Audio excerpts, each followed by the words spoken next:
my god! Have you seen that shit? Holy shit! What the hell?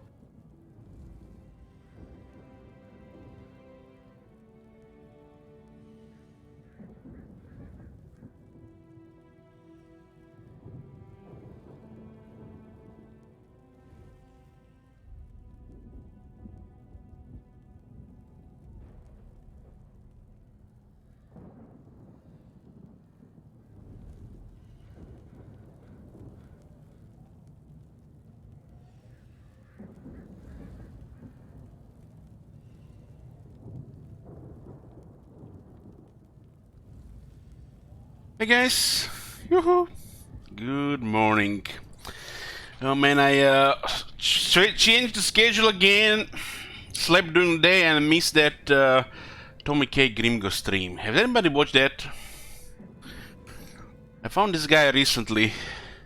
He kind of reminds me of my IT professor from my profession school.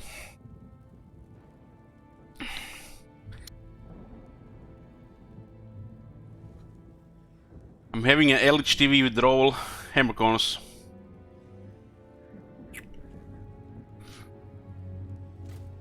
Nobody watched that? I need to check the BOD. Anyways, we're going to be talking about State of the Dwarfs on this stream. Jibber 15. We're doing this monthly Jibber episode, one every month. We're gonna talk about nonsense, state of the game, you know, opinions, wishes, and stuff like that. This is not prepared at all. That's why it's called Jibber. So I might be repeating myself. What is the game? I didn't catch the name. The streamer is called Tommy K Live. Hold on. Let me give you a link. Shut up, Ellich. He was playing his second campaign, and it was Grimgor. I didn't want to miss it, but I missed it. This guy here. Loving his stream, and it's kind of like mind-blowing seeing somebody, newish at the game playing the game. It's just mind-blowing.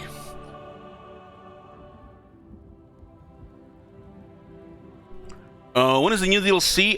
Who knows? They might announce it within a few weeks. Anyways, we're gonna be talking about the State of the Dwarfs in depth, and we're gonna also go to short story for what was supposed to be the planned Jibber for this month: the climate, public order, corruption system. But we'll mainly talk about dwarves. So this other thing will be at the end. So where to begin? Dwarfs, my favorite faction race in the Warhammer Total War. Dwarfs have always been my one of my favorite things in the fantasy games. I know there's something about the dwarves, you know. Ever since the Lord of the Rings, I just love the dwarves. They have 4 different legendary lords in 3 separate factions. But they've said they would be, they are trying to make sure that every lord has their own faction. You know, hopefully unique, hopefully not half-assed. You know, like Bone Rattlers or the Battle Legion. Which lost all income on the core building, and they have free necromancer campaign map, which is totally relevant for most of the early mid game. And then have diplomatic relations with Chaos, but the Chaos declares war on you anyways because you're the player. Or the Bone Rattlers, where the faction, gets almost really irrelevant stuff. And in a day and age where they're adding free DLCs like Imrik, which at least have some mechanic going on. But the need for every lord having their own faction is there, and even if it's just a different starting position, Might be, you know, one of them try-hard campaigns, you know, just, you know, have a different experience in the first 20, 30 turns. So it's a good thing. It's a good thing, even if half of these lords are gonna be shit lords or shit factions. I think shit faction is more of a better word, you know, like Clan Rictus, for example, the primary example of a shit faction in a very powerful race, but just bare bones. There's really nothing going, and the flavor is just, you know, it's like when he got the list, his flavor is basically his shadow, and the game got so fucking big, you don't even see his shadow anymore. We have Karasakarak here. Do we say first how the dwarves play? We should say a few words how the dwarves play. I think this is also a good thing before we got into the things. So the dwarves is a pretty straightforward race. They have melee and they have range. They do have heroes, but they don't have magic. Their form of magic is basically they are crafting the top, they're crafting the top items, top artifacts the world ever seen. One might debate who has you know, the better craftsmen, the dwarves or the elves. So, which means their units are supposed to be some of the highest quality in the game, but they're not as numerous, which is poorly represented in the game. It's just some growth, which is, you know, just grow buildings, more grow buildings, stack on or growth you can, while the AI completely ignores this. They don't have manpower, so they can spam a million units anyways. Their population is basically so small that they can't even compare even to the just one elector count of the empire. Doesn't mean, you know, they don't have, you know, warriors and, you know, technology to fight. They usually you know, supposed to be relying on allies because they have you know, numerous powerful enemies, the primary ones being the greenskins and the Skaven. So it's not very well represented in the game. So as I was saying, the Jibber episodes basically talking about state of the game, but it's, from my experience, my perspective, strictly on legendary difficulty, because everything else is irrelevant since we are done playing other difficulties. And if something is good on legendary difficulty, it's gonna be even better on regular difficulty. And some units might be viable on lower difficulty, but you know, we don't play lower difficulty here, so it's strictly legendary difficulty. So you guys don't get confused with these, you know, talks. So dwarves have melee units and range units, and the battle difficulty hits hard on melee, while it literally does nothing for the range units. The dwarves do have to rely somewhat on the melee for the most of the initial game, early game, and even later, you know, to hold the line, because you can't just kill everything with range unless you're like super cheesing. They so rely on stacking melee buffs and the range buffs. The heroes don't really help much with this, but the dwarf heroes are some of the tankiest heroes in the game, and all of them are made, you know, for melee fighting. So every one of them is a melee expert in a way, which can be equipped with powerful items. I said that Runesmith has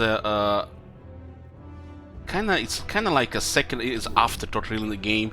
Instead of having runes which can be equipped on units to make them stronger, let's like say you can put a rune on an artillery unit or a rune on a range unit to improve their accuracy or their missile strength, but it doesn't exist in this game.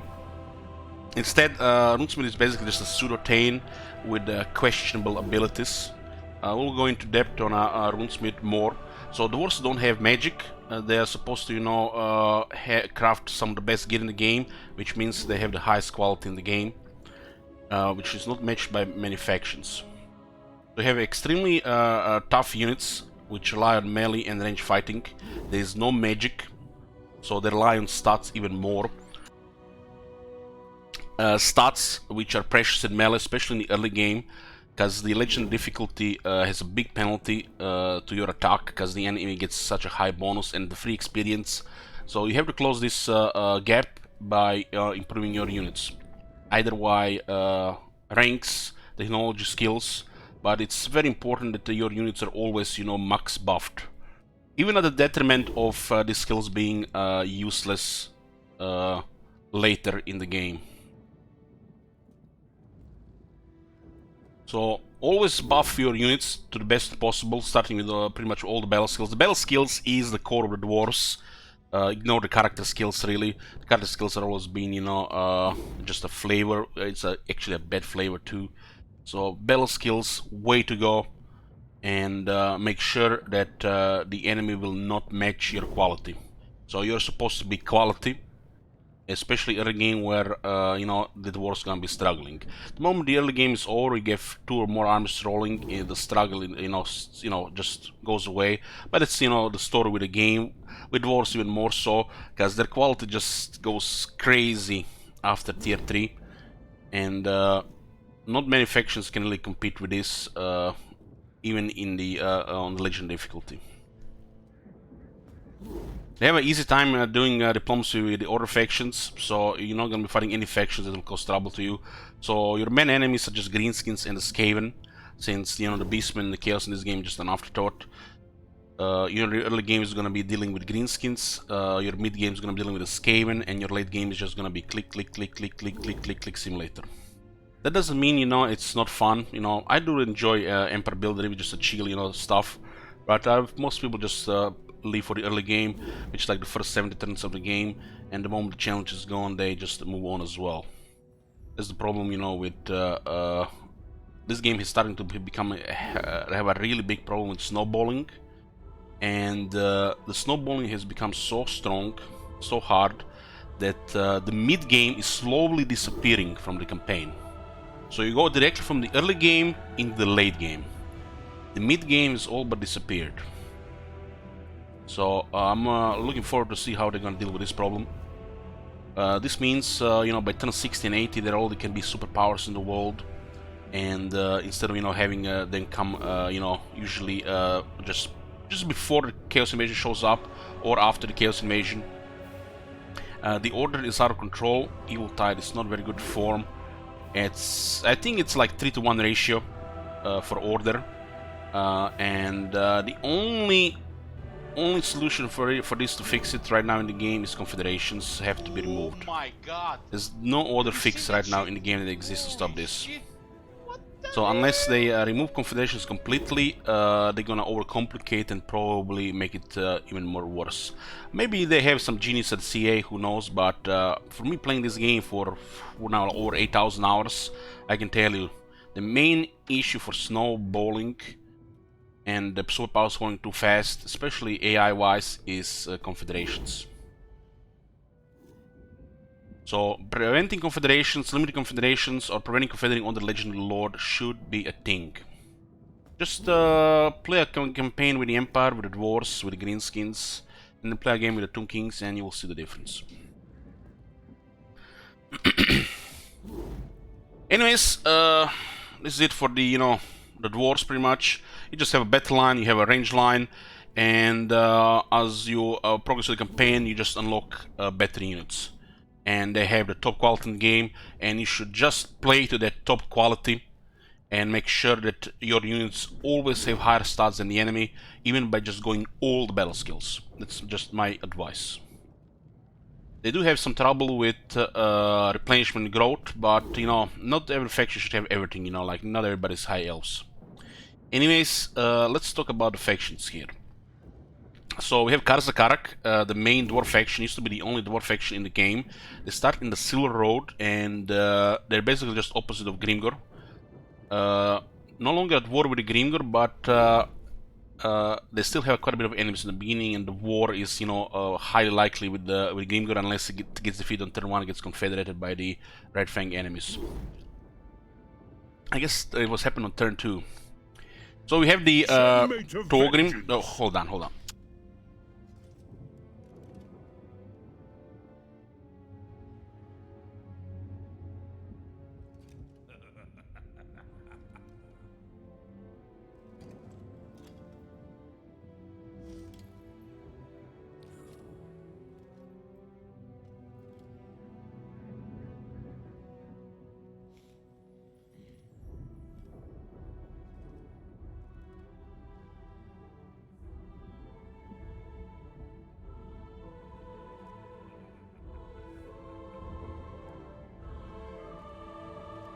I get so thirsty during the Jibber episodes. I might be talking too fast. Okay, so we have Thorgrim here. Thorgrim Grudgebearer, the High King. He's the strongest warrior of the Dwarfs in this campaign. It's just, you know, how the game works, mechanics, stats. He's not the strongest warrior in the lore. The strongest warrior in the lore is supposed to be the Grombeldel White Dwarf. Why is Thorgrim the strongest? Well, he's large and his stats are insane. He's basically a regular dwarf lord on steroids with powerful items, and even more powerful items if you craft them and find them. And he cannot really be matched in fighting skill by the other ones. The other ones might be doing a little bit more damage, but you can easily get over 800 damage on Thorgrim and have some really insane toughness, or 10,000 health regeneration, or 100 melee defense, stuff like that. Makes Thorgrim some of the strongest melee expert in the game at grinding infantry. Thorgrim here has faction effect, diplomatic relations plus 20 with dwarves, construction cost minus 25% for military and recruitment buildings, upkeep minus 3% for longbows and hammers, plus recruit rank for the hammers, and lord effect, leadership aura size 75%, and character aura leadership effect plus 8. These faction effects might look a little bit bad, but having recently played 2 Thorgrim campaigns, the plus 20 relations with dwarves does help, because their traits are being rolled randomly. It can get you to the point of making things more possible, especially with factions which distrust dwarves at the beginning. Cheaper military buildings, it is noticeable, especially as building up. You can save some money for, you know, snowballing later. Cheaper upkeep on longbeards is probably the most noticeable thing with Thorgrim, because in the early game the longbeards are gonna be the thing you're gonna be using probably for 2 armies unless you're having setbacks. And the recruit ranks for plus 3 for hammers is the least noticeable thing. The hammers, you know, it's not a bad unit, but it's a unit which does not really fit the dwarf playstyle that much unless you're doing, you know, some kind of flavor armies. So I would say his faction effects are average. His faction effects only look bad when you compare them to the Grombeldel, which is the second lord in this faction. His lord effect is absolute trash tier. It's like, what's the worst tier when people are rating tiers of stats? For the AI actually does something, but it doesn't matter if it does something for the AI, it should be doing something for the player too.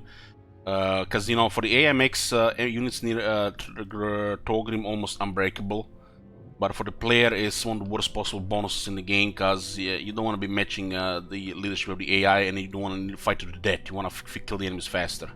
F tier, yeah. The Lord effect is some of the worst in the game. It's not a bad Lord effect. I'm not saying the leadership is bad, but this main effect on a legendary Lord, it's really bad. I'd rather have Thorgrim have either one of them Grimnir, Valaya, or Grungi. When the dwarves, you know, their unique traits are better than your High King main trait, then you know how bad it is. Dwarves have some of the highest leadership in the game. Some of the highest leadership in the game, and having a massive leadership aura size and character aura leadership plus 8, you know, the leadership is just getting out of control in this series, and staking leadership for the player, there is definitely a situation where you want to get more leadership, and this is a situation where this might help, but usually, you know, those situations, you know, can be prevented most of the time. It's very good for new players, I guess you could say. But there is probably a million other ways to make this trait be good for the new player, for the you know, experienced player, and for the AI all at the same time. Having leadership buffs on the dwarves is one of the worst wasted stats possible, because as the army progresses, this, you know, just all disappears. The leadership buffs have become out of control, and the leadership has even stopped working for most part, for most factions. It's becoming a multiplayer thing. The dwarves have grudges, underway, and a roster of heavily armored units with strong leadership with a variety of deadly war machines. So they have a grudge system where it has a grudge meter. You basically get missions against the people who do bad things to you, like raid you, take your settlements, There's some random ones, and basically you solve these missions and you get rewarded with gold and old gold. If the grudge meter is empty, meaning satisfied, you get some bonus to public order and massive boost to the hero action success chance, which is very nice, and you get +1 growth. I forgot a 0 somewhere there. And if it's filled, if you're ignoring grudges and if you're not doing them on time, you lose public order, you lose money because you have to pay more for your units, and other dwarves like you less in diplomacy, so it lowers your diplomatic relations. Like you have +20 here. On second and third you lose 5 and 10, so this goes like to only +10. The grudge system used to be bare bones, but it's solid now. It's solid now. I feel like one small buff is missing on satisfied, and there should be even a higher penalty on the fourth one. But can't really complain much about the grudge. Can't even really complain that much about the dwarves. You know, they do require some polish, like anything else in the game, but they're in a really good state, really. So I really can't really complain much about dwarves. We'll still go into detail, you know, what can be, you know, improved. But one of the race attributes here, why am I talking about the race attributes here? We played dwarves so many times. This underway thing, you know, dwarves are can underground tunnels and what impossible training enemy forces. So this says they have underways. Interesting when you click on the scale and it doesn't say anything about the underways. Interesting, you know, the greenskins who are Warhammer faction also have it. But you click on a Warhammer 2 factions and doesn't say anything about underways. The vengeance of So this underway system should probably be like a rune system, which is enhanced by the runesmiths, rune lords, which could be similar to the scrap system or another mechanic where you use some kind of resource or the runesmith himself, rune lord himself, to enhance units in various ways, make them, you know, faster, make them have higher attack, more accuracy, more range. So like I said, the rune system is bare bones, and it's one of the main things of the dwarves. The runesmith has skills which increase his stats, and he cannot equip these runes on anybody. It's an afterthought, it's half-assed, it's bare bones, and it's basically like pseudo regular skills, which just, you know, instead of getting +12 you get +7, and you still have to equip the rune on the runesmith, which you cannot equip on anybody else. So out of the three, it's probably just an afterthought game. Rune systems probably should be a part of the dwarves, and it should be some kind of resource to use to enhance your units in various ways. It should not be just, you know, the copy of the scrap system. You should be limited how many runes can you equip. If you have a runesmith in the army, you should be able to equip like 3 runes on your army if he has unlocked the skills. If you have a rune lord in the army, you should be able to equip 5 of them. And you know, the runes should be crafted or unlocked from you know, some system, like you open a book of grudges, and various bonuses. You know, they should be equipped almost like banners, but they should be available throughout on all the units. Basically what I'm saying, they just need a system where the runes, you know, are lore friendly and they add something to the game. The current system of runes is horrible, just like an afterthought, bare bones, but it's alright. You know, the dwarves don't need anything really stronger, but when you see it at the other faction mechanics, like this faction says underway, this faction doesn't say underway at all. They don't have a mechanic for runes, and it should be a system. Let it make it that you can equip runes on various units, depending on runesmiths and the rune lords available in the army, and not just, you know, some kind of afterthought like the runesmith just equips his stats more. We'll talk more about how bare bones the runesmith is and the rune lord better in the game, but they're basically just pseudo dwarf lords and pseudo taints. I dare say their abilities are irrelevant. Why we use them in the armies, we also say a few words about that. So Fulgrim and Gromdal start in the same spot.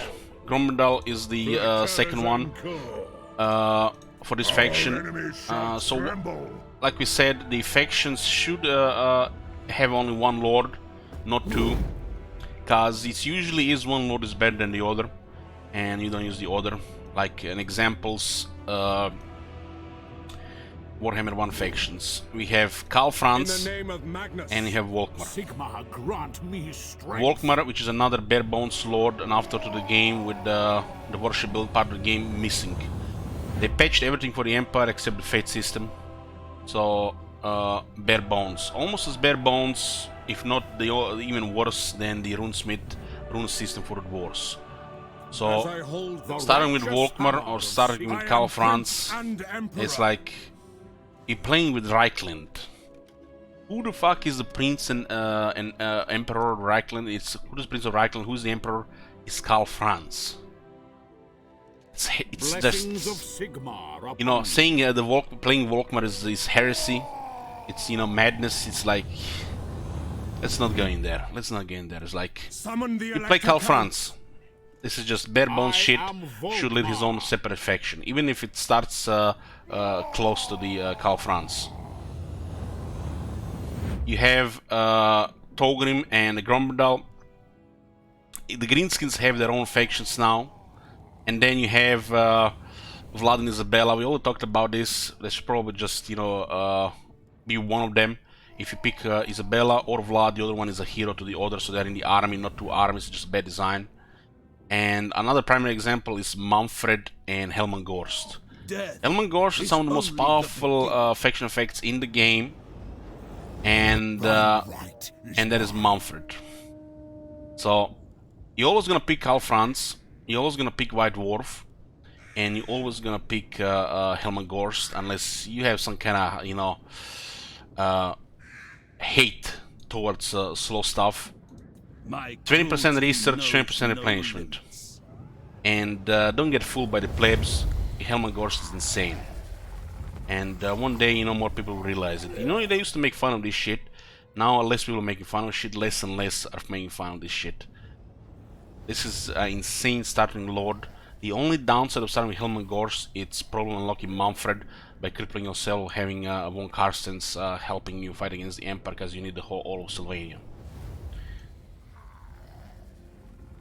There's another, you know, example here of the Chaos and the Beastmen, but let's not go in there. They're currently in the alpha. Anyways, back to the Dwarfs. So, Grombendal, the White Dwarf, he was supposed to be the strongest dwarf warrior. He's not. The Thorgrim is stronger. Evasion chains when using the unwrap plus 60% all characters. So basically, you can avoid being intercepted. One of the most boring, pointless things in the game, unless everything went to shit. Weapon strength plus when we're fighting against the elves, all armies. One of the most boring, pointless shit in the game. Why would you, you know, piss blood and shit blood fighting the elves with the dwarves when you can always just be friends? Makes no sense. There is no incentive, there is no scenario, there is no narrative really that the game creates for you to do this. They just basically say, yeah, sure, this is his lore, you have to go do that. There are the bonuses. And then, can call upon the power of the Unster Gods. One of the most busted things in the game regarding the faction effects. You basically just have an event, you pick up one of the most powerful bonuses in the game. Either make Grombel very strong, surpasses Grimgor quality.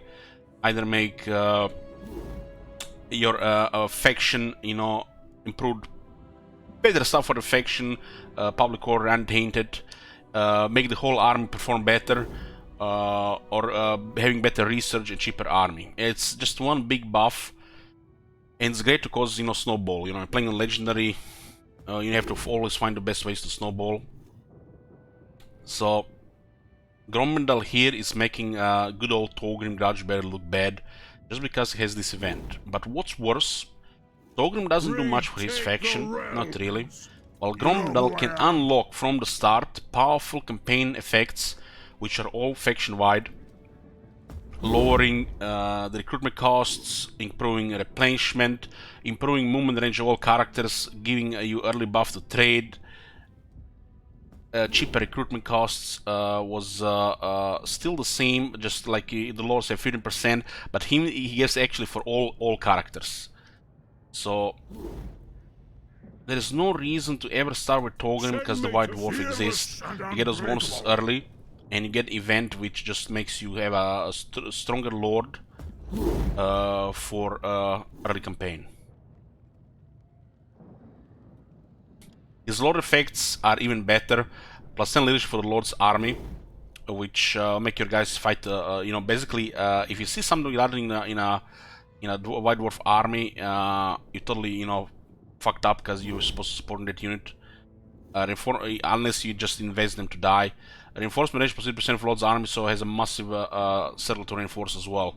Compared to the, it's nothing really super exciting, but still very strong bonuses.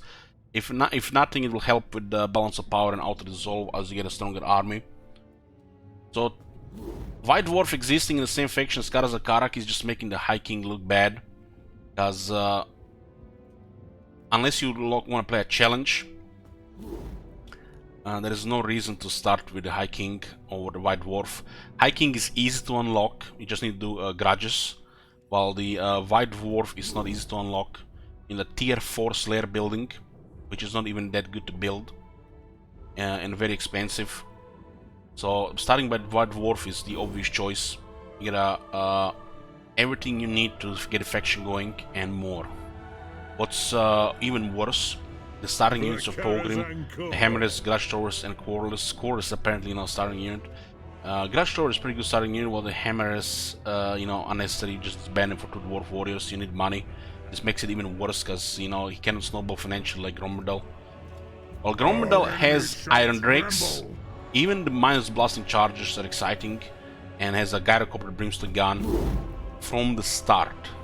These are really fun units to have at the start. They're just giving him all the fun, all the power creep, while they forgot about the good old Togrim here. Togrim is just made look bad by the White Dwarf, and Togrim is not bad. It's just the White Dwarf makes him look bad. White Dwarf should probably be a Horde faction, which can take settlements, help other dwarves. Or when you start a campaign with the White Dwarf, it should start with one of the random dwarf clans. Any dwarf clan which is in trouble. Elhain, Spinosauric Dwarfs, Karak Zorn, Krakadrag Dwarfs, Karak Ziflin, Karak Norn. Any of the minor dwarf factions, you should just randomly roll one. Or he should, start a horde, and which can, help another dwarf clan. Not a major dwarf clan that has a legend lord, but a clan like Krakadrak, Karak Norn, Karak Zorn, and then you basically, become the leader and lead a faction. Like, there's a many things they can do about it, but one thing is sure. He's making the High King look bad. He gotta go. He gotta fucking go. There is no room for these two guys in the same faction. No. No. This is hard thing to say, because it will make the Karak so much harder, especially after the Greenskin rework, but this is the right thing to do. Right thing to do, and he's gotta go. Can't have Togrim look bad, and he's not bad.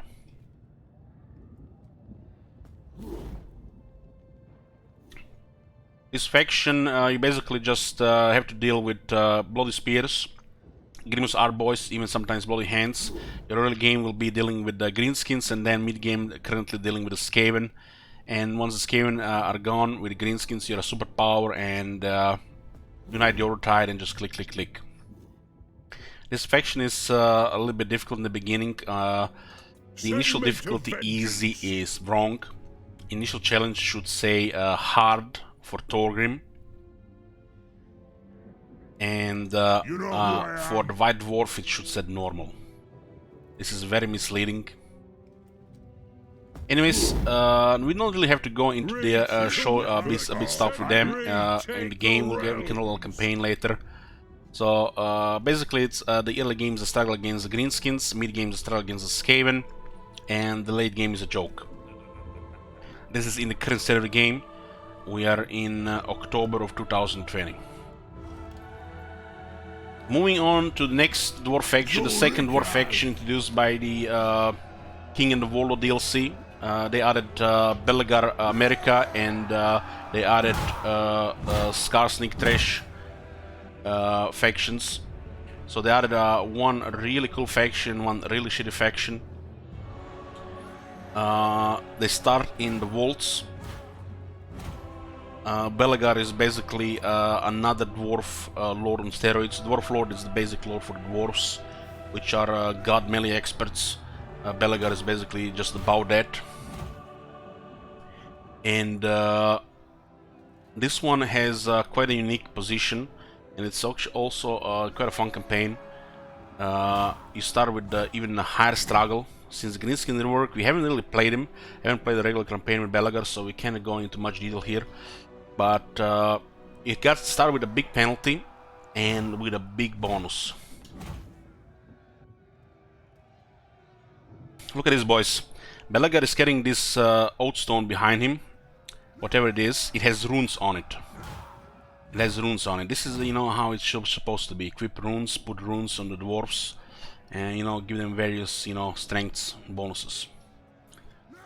So there's a massive downside to this campaign. You have an extreme high upkeep, and you start with some of the most powerful heroes in the game.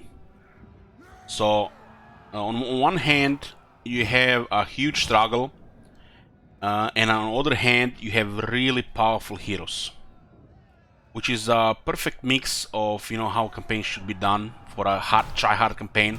Other try-hard campaigns should basically just look at Clan Angrund for the, you know, the gold standard for creating try-hard campaigns. So it's dwarves, so it can't be that much try-hard. But since the Greenskins got reworked and they're no longer a joke, you know, it's hard to say how challenging this campaign is because I have not played in the current update. I assume it can be very hard, especially if Karazakara gets destroyed early. You probably have to take just Waltz and Skarsnik down fast, and then help Karazakara before you go take down the Karakate Peaks. It's gonna be hard to do anything extra before you get the Karakate Peaks, but you can still do a lot with Belagar and his army. The 4 heroes you get is probably still enough just to get the Karakate Peaks, no problem. Depending how much risk you wanna put yourself into by trying to get too early. So on one hand, you have a big penalty, and you know, you can just deal with the factions around. Take your time, help other factions actually deal with the major threat of Greenskins and the Skaven. Or you can just go take the Karakate Peaks. This faction has a big penalty before they get Karakate Peaks, but once they get Karakate Peaks, they have a big bonus. So it's a fun faction, if you ask me, with quite a unique campaign. Even if it just might feel just a little bit different, unique in the beginning, or when you compare it to Silver Road, you know, basically just start with a setback for the early game, and then you just turn into another Karazakarak.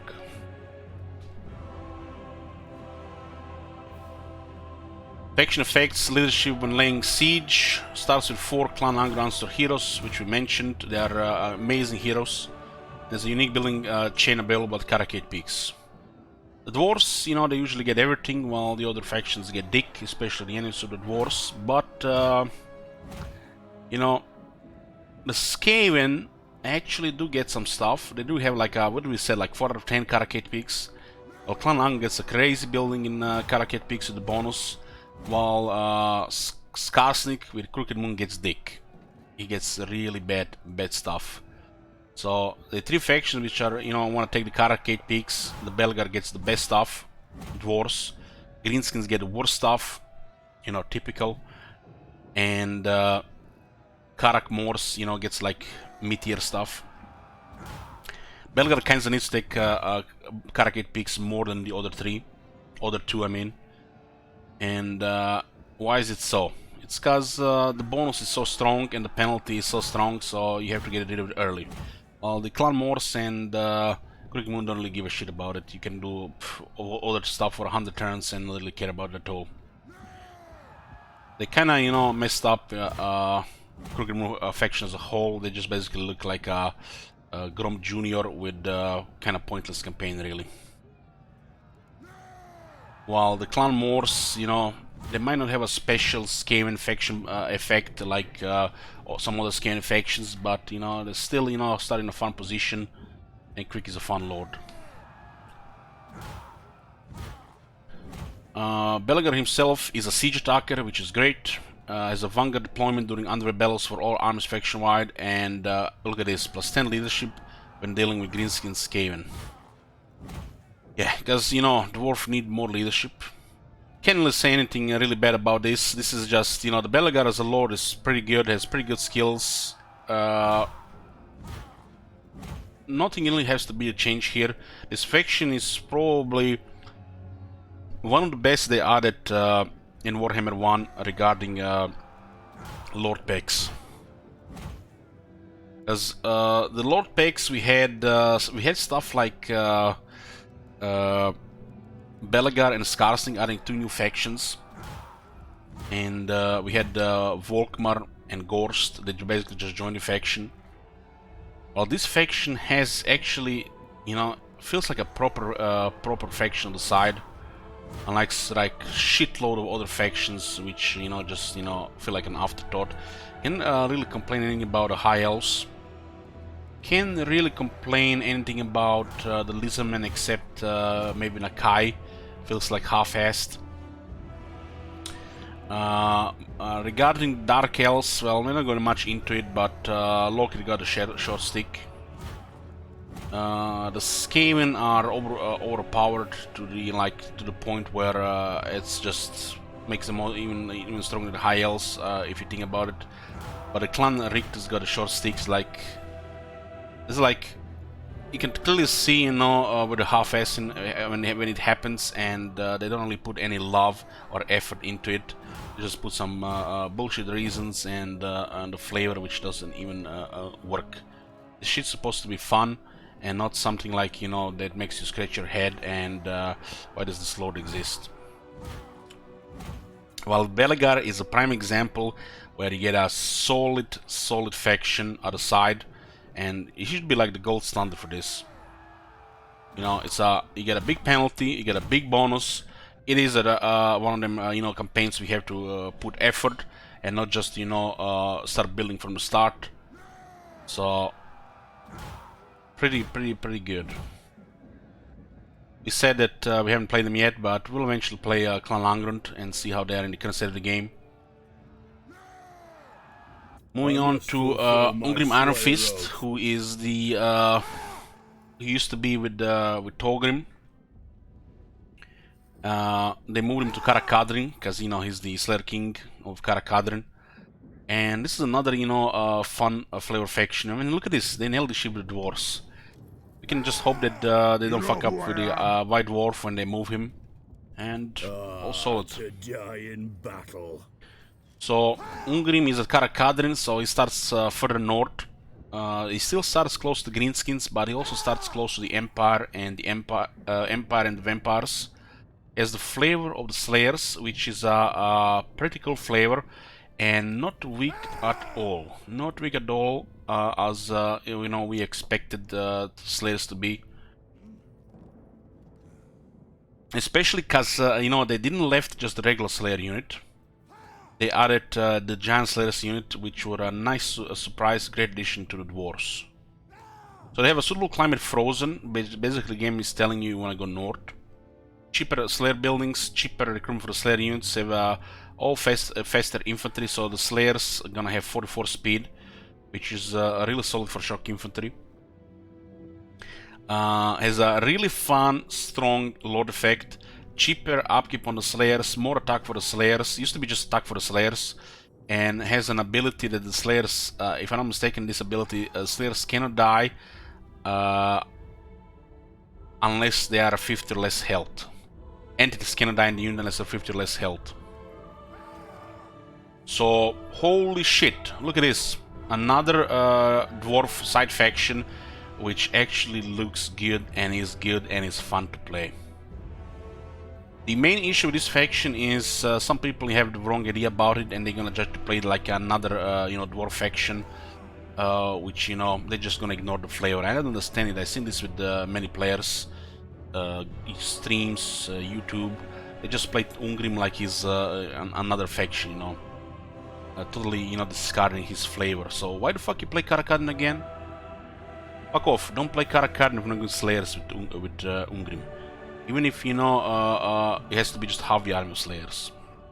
Anyways, fun lord, fun faction. Can't really complain much about it. We haven't played him since the change with the Journey End. Haven't played him in the current meta, but we played several Ungrim Iron Fist campaigns.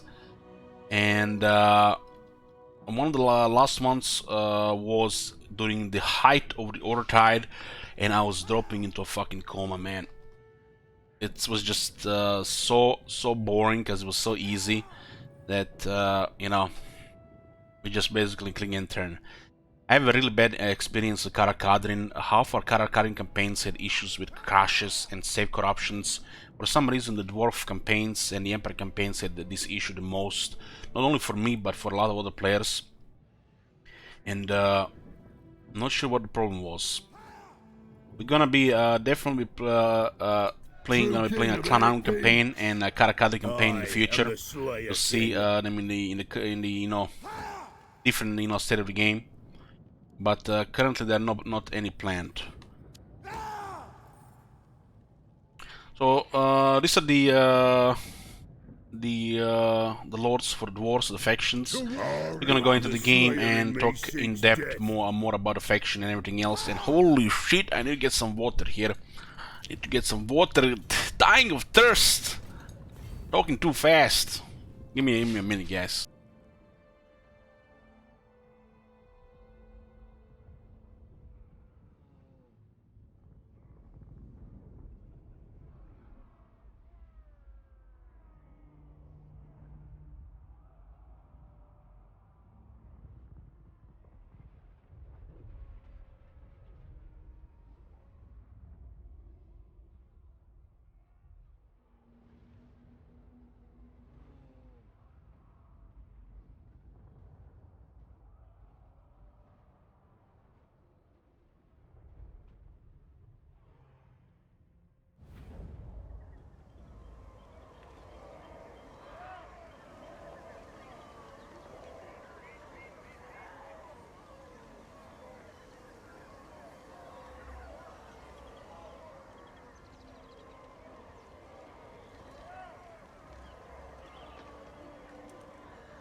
Okay, we're here.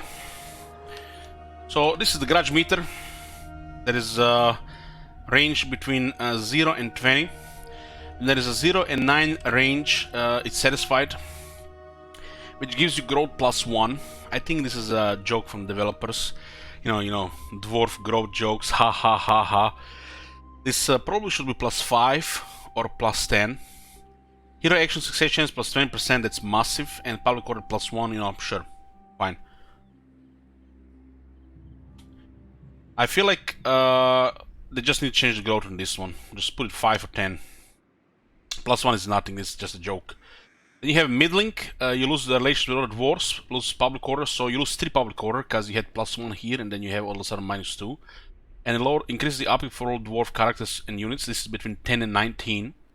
And then you have Grumbling 20+, total severity, diplomatic relations -10 with dwarves, public order -3, and upkeep +10% for all dwarf characters and units. I feel like the 0 to 9 and 10 to 19 and 20+, this range is a little bit off.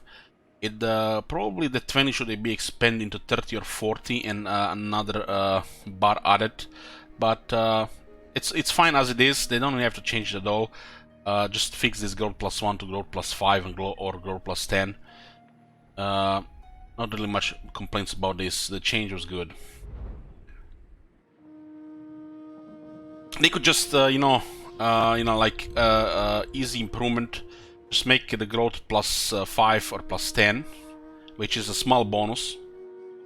The 0 to 9 could be 0 to 14, and the 20 plus should probably like 30 plus or 40 plus.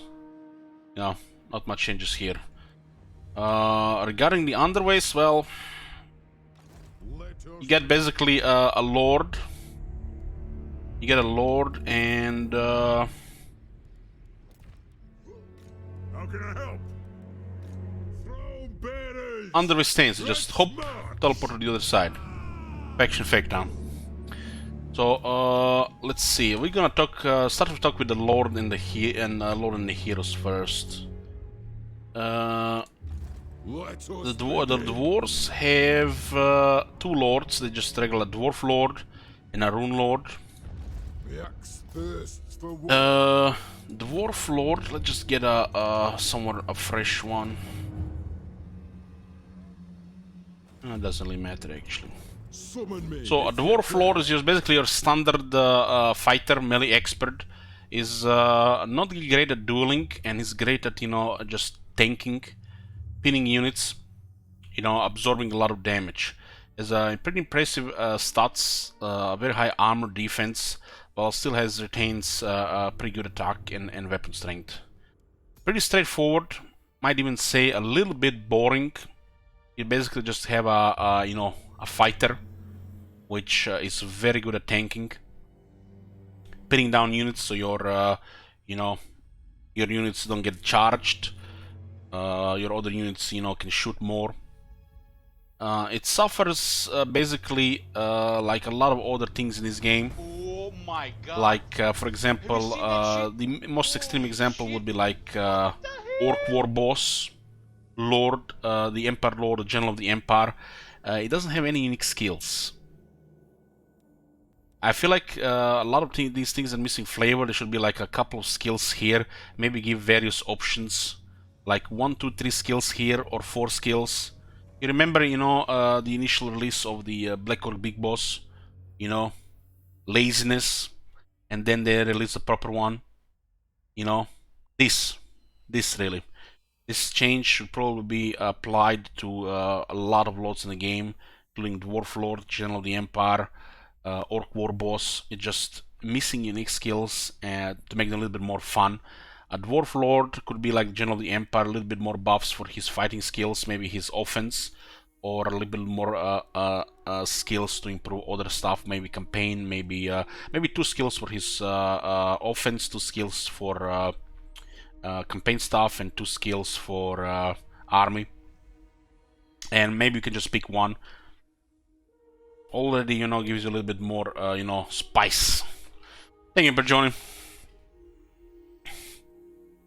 So, another thing that they don't really mention there on the Dwarf Faction effects, there is the Forge.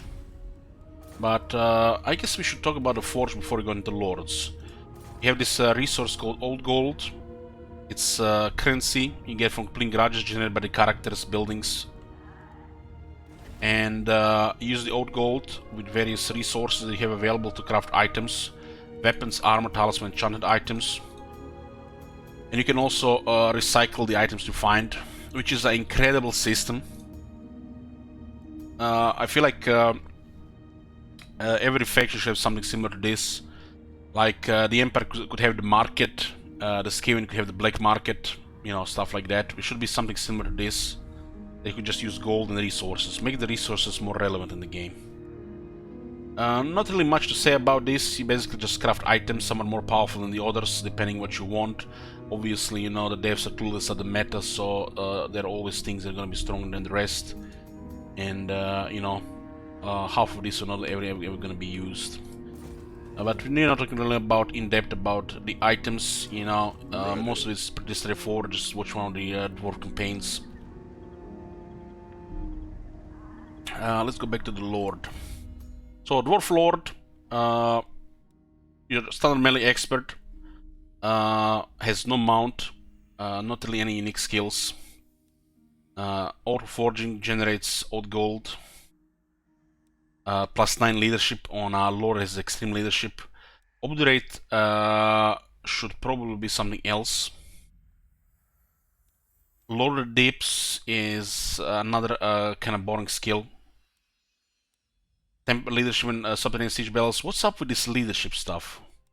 Why are they giving dwarves so much leadership and all they have such high leadership? Makes no sense. These things just make the AI look like they're fighting Terminators, and for the players they're just wasted skills. Where is the middle ground? Obstinacy is a decent one. Vigor loss seduction. You know, you're gonna pick it. Breast lunge, leadership or size. Look at the top, man. Leadership, leadership, leadership, and that's it. Half of this thing on the top is garbage. So this is what I'm saying. It's missing a little bit more flavor and spice. You get missile resistance, which, you know, is a filler. Every, you know, character should have this some skill like this. I feel like the Rune of Grimnir should be something else. Dwarves have such extreme toughness that you know, this is the standard copy pasta. Everybody has missile resistance. Not everybody. They forgot it on Lord of Death, the Amethyst Wizard. Rune of Grimnir says the endless courage of the warrior god directed to the boss of Dawi owns reserves. So they have all the extreme toughness. The missile resistance won't do much here. It's just pointless. It's called Rune of Grimnir. Why doesn't it do like +10 melee attack? Why doesn't it do any offense? So they should drop this copy pasta bullshit and should do things that make sense. Drop all this leadership stuff, which is pointless, and it should not just be copy pasta between factions. If this is a dwarf lord, it's extremely tough. Let's get more toughness, let's get more leadership. Totally wasted skills. The worst thing is they're not fun. They're fucking boring. Rune of Grimnir should probably give offense to the dwarf lord. Offense. These things on the top should be definitely some more fun. Why would you pick a dwarf lord? Why won't you pick a rune lord? Well, the overkill values between the characters and the power creep that exists makes the rune lord just better. The fact the rune lord has 2 points to generate double old gold, which, you know, could be cheese to hell by just recruiting mass characters and never really putting the skills, but you know, it's up to you. And it has a mount. What's even better, it has the slow rune, it has the forge fire, and has the AoE ward save. Dwarf Lord, why do you exist? For the wisdom. Why have devs forgotten you so? It's not a bad lord, it's not a good lord, it's just fucking boring, and they have a stronger lord. So why do we use them? Well, it feels kind of bad having a campaign full of rune lords like we are fucking playing the Runesmith Guild. And in a faction that has afterthought bare bones rune system in the first place. So some changes are required here, but you know, devs are you know, you have to cry on Reddit. You have to fucking start a riot on Reddit to get any changes, you know, before 2035. Rune Lord, Lord of Clan here, Morgrim. only on the top you can see more stuff. Animal of Doom, which grants the whole army additional resistances, which is automatically by default better than what Dwarf Lord does, because it's basically another army buff. They're both really tanky. Even if the rune has less stats, it doesn't matter. The Dwarf Lord is so hard to kill that second point here and mount here already make Rune Lord better than the other one. The fact you have the slow rune, the Rune of Rat and Ruin to slow down one unit, cripple the cavalry on charge or one large unit so you can shoot him to death, and the Rune of Negation for the mass ward save for 18 seconds just makes the Dwarf Lord just, you know, an afterthought. You have the same shit on the top here: Obdurate, Lord of the Deeps, Brass Lunged, Rune of Grimnir. Rune of Grimnir is a little bit better here because he's large, but stuff like Brass Lunged, Lord of the Deeps, and the Obdurate has to be reworked. Ansel Grudge 1 point. Fucking hallelujah, at least they improved here. So you have Gansel Grudge 1 point to get 50 weapon strength against the greenskins. Meanwhile, Time for a Dwarf Lord has to put 2 points for 50% down here. While you have on the other side 20% for 2 points. So you have 2 points for 50% strength only against greenskins, but you put 2 points here, you get 20, so even higher against everybody else. So you can clearly see, you know, even the dwarves get a little bit rusty, missing a little bit polish. But you know, like I said, dwarves in a pretty good state, but everybody needs polish over time. Everything goes to shit over time if you don't, you know, polish it. Vengeful Rune Lord. So not really much to be said about the Dwarf Lord. It's your standard fighter, just, you know, put yellow stuff, waste your skill points, you know, get just overblown stats, and, you know, say you get extra 20 kills in melee every battle. So this is the Rune Lord. It's basically improved version of the Runesmith abilities, and the Runesmith abilities are, like I said, Runesmith's runes in this game an afterthought. There are two ways the runes exist in this game. You can equip a Rune of Courage here, and then you equip it like a banner. You can use on one of your units here every 90 seconds, and then unit for 30 seconds will be immune to psychology. Big whoop-de-doo. This one can be turned on in psychology, self and allies in range for constant effect. So active all the time. Then you have another rune. Oh, look at this, plus 60 armor. Holy shit! My unit of 100 armor is not a 60 armor. It goes well with the Slayers, but you know, the Slayers, you know, they rush, they move in. The slowest Rune Lord can keep up. So this is what I said. The rune system is kind of garbage.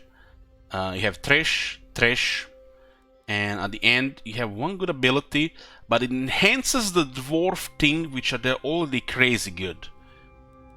Morale, armor, and taking a massive amount of punishment. So it's like fucking having a tank, you know, just in the real world, and instead of, you know, giving better engine to move faster or equipping another gun, it's like adding another, you know, 20 tons on each sides, you know, already barely can take any damage. The only fucking time that tank will take damage when they use the anti-tank, you know, guns and shit. And the only fucking tank the dwarves will take damage when they use anti-dwarf technologies. So this doesn't help dwarves to counter, you know, what they're weaker against. You know, the dwarves have quality, dwarves have armor, dwarves have very high defense. So this does not buff your attack. This does not really buffer your physical resistance against armor piercing. And the ward save does help, but it's only just one thing at the end, and you have to unlock a lot of skills to get there.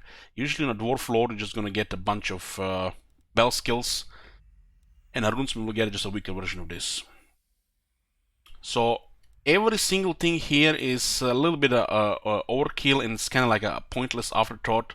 So why the hell we use Rune Lords, or why we use the Runesmiths? Well, it's Rune Lord is better than Dwarf Lord, so you don't have any other option. And Runesmith, you know, they generate extra old gold. They have 2 skills. Runesmith has scouting, so you find more items, more old gold. And pretty much the main reason to use Rune Lord, or Runesmith even more in this case, is to get the slow rune. So you could be doing the corner coming all the time, and then it's like, why do we use this in the first place? So let's say a cavalry unit is about to hit you, you put a slow on them, and you just kill them right there. This is a super hard counter to like a large unit. You know, it was invented as multiplayer, of course. And you want to slow things down, make sure they don't really get to you. You don't want to fight them in melee, you just want to shoot them dead. So the main reason to use a Rune Lord, Runesmith, is because of the Rune of Wrath and Ruin, which is a big slow. This thing don't matter, this thing don't matter, and this thing is actually really good, but it don't really matter in dwarves. Don't really matter. You think Iron Breakers need a ward save buff? You really think Iron Breakers gonna need a ward save buff?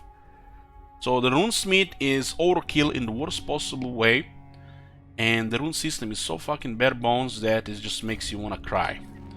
One of the things that dwarves need the most is just the whole rune system reworked. So basically, let me find one of my other armies. So you have a Runesmith here. Basically, it's just the same as the Rune Lord, except it's a hero. These are the runes. Rune of Striking. Rune of Striking causes the weapon to hit the foe's most vulnerable area with an uncanny precision. Holy shit, got a Rune of Striking. Let's equip it on a unit of giant slayers. Let's make those slayers, you know, strike easier. But no, nope, fucking nope. You can only put it here on a fucking runesmith. You cannot equip it on anybody else. And it's what it is then, 1 skill point to get +7 melee attack. Let's go hop quickly to Attain, which is, you know, a hero version of a Dwarf Lord. Oh, look at this. Tain has skills here for melee attack. You don't even have to equip them. So this is the rune system in the game. It's a bare bones, afterthought, half-assed as fuck. It's, you know, work in progress. So the runesmithing should probably be one of these buttons here. You have a runesmith in the army, you get 3 runes. Or you unlock runes here. Let's say you unlock the Rune of Striking. Now you have a Rune of Striking. You before the battle you have some kind of interface here. You know, boom, wow. Click on the runesmith. Oh shit, I have a Rune of Striking. Oh, let's put that Rune of Striking on my Slayer. So let's get rid of the Armbreaker 7 attack. But no fucking no, the runesmith just gets 7 attack, boring as shit, fucking hell. Why the hell we use this? Like I said, get Scouting, Rune of Rattling for slow, Master the Forge, Taints are limited, use them in a campaign for spying and harassment. You can still get pretty good melee expert here. Anyways, moving on. So these are basically the Dwarf Lords. You know, strong characters, but just a little bit boring. You know, I love Dwarves. One of my favorite factions, you know, and you know when people sometimes complain, you know, the dwarves are boring, you know, they're no magic, no shit like that. Well, this is probably what they're talking about. Half-assed system that's just an afterthought. It doesn't really add anything to the game. And if you fucking think it does add a game, just, you know, think about it for a second. Use that thing in your head for 5 minutes, and what the fuck exactly you get out of this? You get nothing. It's all just nothing. It's multiplayer abilities like you're playing fucking League of Legends. Let's go go to the heroes. Dwarves have 3 heroes. There is a Tain, which is basically a fighter hero. It's like a Dwarf Lord, just hero. You have a Runesmith, which is you know, hero version of the Rune Lord. We always said it's you know, just half-assed, bare bones, afterthought. And you have a Master Engineer, which is incredible. It will damage your eyesight and improve the shit out of your army. So the Taints, like Dwarf Lords, are overkill. They don't really add anything to the army, except if you want to have a cool, sweet fighter dwarf in a really fancy armor, good fucking looking, you know, you just want to go AFK 5 minutes. And you guys just get a strong fighter. No mount, no unique skills, bare bones, just boring good old fighter. You can get various abilities, and that's it. Not recommended to use them in the armies, but there's nothing wrong to use them in armies. Dwarves do have powerful unique skill, like let me just find the main army. Like Grimnir, so even without gear you get a pretty good bonus, and there is a forge system which can craft pretty good gear. So you get an overkill fighter, you know. I don't really see anybody using Taints in the battles unless they want to use like 2-3 Taints and then cheese the shit out of mosh pitting and, you know, tank with heroes so they can kill everything with the range and not, you know, use any melee units. So don't recommend Taints in the armies. Just use the pseudo Tain, aka Runesmith, because they're not as good as on the campaign map, and they do have a better hero ability. The scout training is still bare bones, is missing you know, a number somewhere. So what are Taints used for? You have the satisfied plus 10% hero action chance, and then you use Taints to assault units, assassinate, assault garrison, and the primary hero role of the campaign map is to scout, give you information, clear fog of war, and you know, every hero is archivist and a student. which you unlock by unselecting technology and ranking up with the characters. So you get public order, research, untainted, and spies on the campaign map. That's the role of the Thane. In the army, it's bare bones, just a fighter. It's a great fighter, but an overkill. Why do not just put a unit of iron breakers in the army? The Thanes are unlocked with a building. Royal Guard, +1 capacity for the Thanes, can be recruited earlier with a barracks. But this one is giving capacity, so they're limited. Hall of Oaths is probably just going to be a tier 4 and tier 5 capital building. So you get limited Thanes, while the runesmiths are more plentiful. And, you know, runesmiths 1 per army, pseudo Thane with 2 useful abilities, and scouting generates shit ton of old gold, while Thane does not. The Master Engineer, it's a tier 5 for the extra capacity on the other building. It's a hero which has the most useful ability of all the 3 heroes the dwarves have. Unlike the other 2, this is a range hero, but like I said, all the dwarves are you know, built as melee experts. You can get even defense from gear. They have high armor.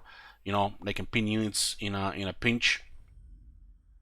They buff mobility in the army, so your army will move 25% faster. Base is 10, another 15. Dwarves have some of the best movement in the game because of that. And they buff all your range units. Standardized firing drill, requisition, triangulation, so you get more reload time reduction, more ammo, more missile strength, powerful ability, more movement on the missile units, more range, more explosive damage. It's just so fucking good, you might even want to put 2 in the army.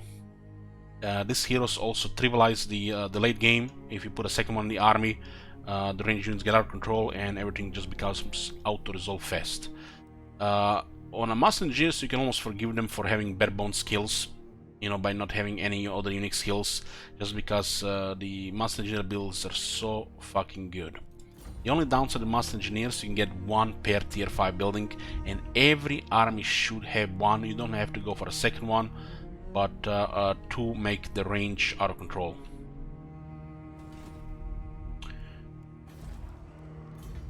So these are basically the dwarf heroes. The dwarf, I feel like they're missing a Slayer Lord, which is basically a little bit more flavor spice dwarf lord, and they're missing a Slayer hero. If I'm not mistaken, the Slayer Lord is supposed to be Demon Slayer, and the Slayer hero is supposed to be the Dragon Slayer. So I can see them definitely updating dwarves more, polishing dwarves, improving the rune system, which is currently bare bones, and adding those Slayer characters. What has to be done with the Thanes? Give them a little bit more flavor on the skills. Same shit the Empire Captains need. Even you know, most of these fighter heroes just need a little bit more spice. The Dwarf Lords do need definitely also more spice. All lords in the game should have some unique skills. Just think about it when they add those skills, like the those new lords in the new DLCs. They always have some extra stuff on top of, you know, the generic stuff. And the old stuff has stayed, you know, generic. They haven't really updated properly. How many Slayers there are? There is your standard Slayer, which is the Troll Slayer. So you have your standard Slayers. You know, I think, you know, they're, you know, Slayers, you know, Troll Slayers. So you have your Giant Slayers, and then you have the Dragon Slayer and a Demon Slayer. I think those are the old Slayers. I think that could be added for the Engineers. Could also be Engineer Lord with a unique mount, also a mount for the Engineer hero. The you know, they could be definitely be things that could be added. So that's the lords and the heroes. Let's go talk about the buildings. Let's find like a standard city here. Standard city, like what is the most copy-pasted city here? Ekrund, right? This is the most copy-pasted province. Look at this province. 4 regions. Ekrund, a famous dwarf hold, nothing. Why did they live in this hellhole if there is nothing there? Okay. So These are the dwarf buildings. This is their core building. Their tier 0 unit, which is available on the tier 1, is the miners. They do have a pretty solid garrison on the core building, and can't really complain about that. Can't really be complaining about that. Sometimes I wish the major settlement tier 5 had like 2 more units, but you know, it is what it is, because this one adds 8. So they have pretty solid income on the mayor building. Their growth is slow. The growth is slow, so you start with 5, 7, 10, 13, 15 low growth. That's one of the downs of the dwarfs. They have low growth. No shit, ha ha ha, cringe. So can't really complain about anything here. Just get a solid income, low growth, and a solid garrison. It's a little bit, feels like bare bones. It says 3 lines of text. Can't believe this is accurate. It's hard to believe this. There is a tier of buildings, and the type of buildings called the military recruitment, where you have barracks. If you guys seen the community challenge, dwarf challenge campaign, if that gets filled, we're gonna be running a Karazakara campaign. That we are not allowed to build this building, and all the barracks have to be removed, which means we can't use any of these units. Can't recruit any of these units. This is, you know, if you guys missed it. So you get your barracks, which unlock the units of dwarf warriors, which is a very good tier 1 unit. Can't complain about this. Really solid. With the factions being reworked around, further power creep induced in the game. The only thing this unit, you know, lacking is more focus on the battle skills and experience. So dwarf warriors are still solid. They do have the battle skill to make them good. Should pretty much just finish talking about this before we go into that. Generic skill tree. We have the battle skills, and this. Before we go into buildings, we should pretty much just go into this. So this is the battle skill, the Axe Lord. 8 attack, 8 defense for the miners, dwarf warriors, and longbeards. So you can no longer rely on dwarf warriors and longbeards without the Axe Lord. So recommended, like I said, dwarves are quality, and that quality is supported by high stats. So don't be afraid to take extra battle skills, even if you're not going to use them later. You don't really need any of this shit. This all shit is pointless here. So battle skills, way to go. Axe Lord, pretty damn good battle skill. Makes the dwarf warriors and the longbeards reliable, tanky, and do some damage. Without that 8 attack, the dwarf warriors really can't do any damage. Tactician, buffs your portal stunners and ranges, pretty straightforward range skill, really strong, one of the best they have. It's like a no-brainer to get. This is early game stuff. It is possible to get away without not using this skill, but it's highly recommended. Well, Tactician, unless you're using a Flavor Lord, is one of the best skills. Tradition innovation improves the ammunition range on the bolt throwers, gyro coppers, and gyro bomber units. Really better for the bolt throwers because they're not in the skill with the other artillery. Bolt thrower is a little bit lacking, but giving more ammunition range for the gyro units is pretty good, especially the brimstone guns. This is a flavor skill, low priority and not very good value. Fire and Fury, it's a strong flavor skill. Improves the missile strength and loot time reduction for the Iron Drakes and the Flame Cannons. Iron Drakes are honestly nothing special because the artillery does everything better unless you're gonna get ambushed. And you get the Flame Cannon buffs. Flame Cannon comes late in the game. You pretty much already reach critical mass in a campaign without the Flame Cannons. That's the only downside, but they are fun, strong units. This skill will also help you with auto-resolve. Iron Drakes are strong in auto-resolve. Not that really good on the battlefields because there are other units that roll better. They're not weak units, but they're not units you need in the army. So this is it's a good skill, but it's a flavor skill.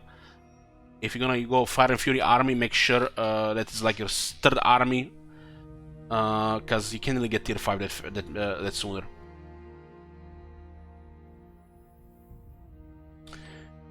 Then you have the Grimnir Heirs, same as Tactician, core skill. It gives you massive offense for the Slayers, Giant Slayers, Hammers, and Armor Breakers. This skill for the Slayers is auto control, while it turns the low offense Iron Breakers into very high offense. So, along with Tactician, your core bell skill must get Thunderer. Improves your artillery, grudge thrower, cannon, and auto gun. Bolter apparently is not artillery. Innovation, they invented something, it's shit.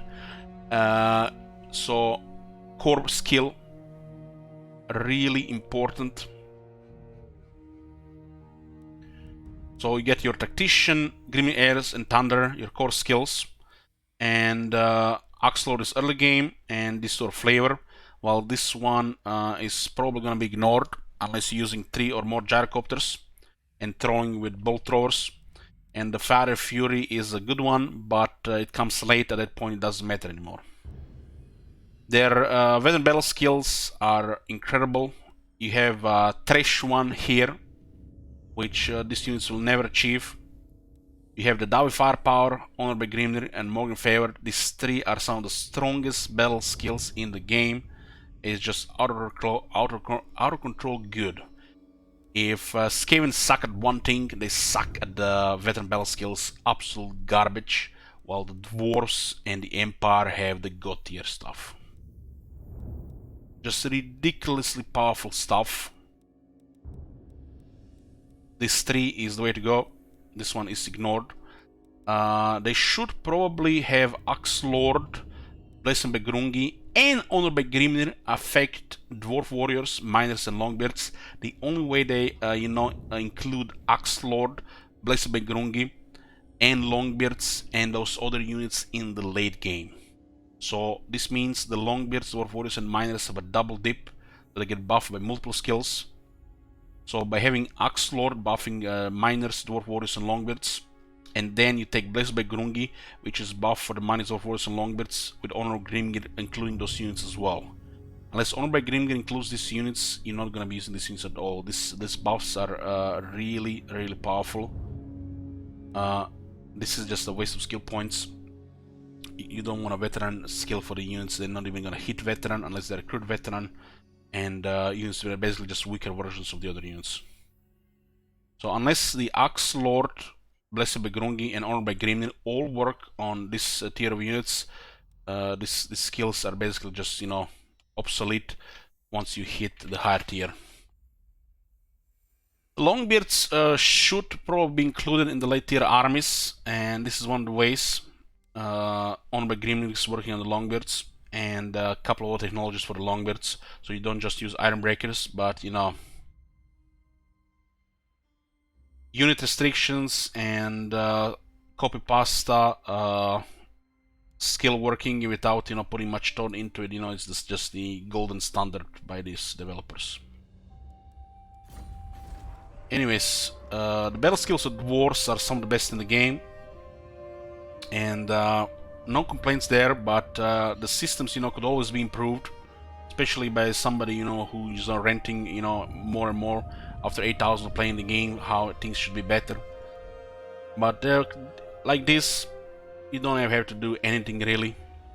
This amount of polish is just a dream pipe, which probably never gonna be achieved by any of the developers because they don't really follow the meta game. Let's go back to the buildings. Hold on. Let's finish the skills. Elich, what the fuck are you doing? Okay, so let's go into campaign skill for a second. Dog shit. Lightning strike if you're a pussy, and replenishment if you start with Torgrim. Okay, moving on. Buildings. So barracks. You're pretty standard barrack building. Enables to recruit your lower tier units. The units you're gonna be using in the early game, the first 7 turns of the game. Dwarf Warriors, we said, is a solid unit. Make sure to buff everything you can for them. Quarrelers, one of the best early game range units. No complaints. And the Longbeards, basically, they are upgraded Dwarf Warriors. With the Axe Lord, both Dwarf Warriors and the Longbeards are incredible. Even with the stronger greenskins and the Skaven around, highly recommend those skills and get Longbeards as fast as possible. We do have some, you know, units here like the Dwarf Warriors Great Weapons, minus blasting charges. Look at this. This unit requires tier 3 armory, tier 3 guild workshops. Deep breaths, Elich. Deep breaths, deep fucking breaths.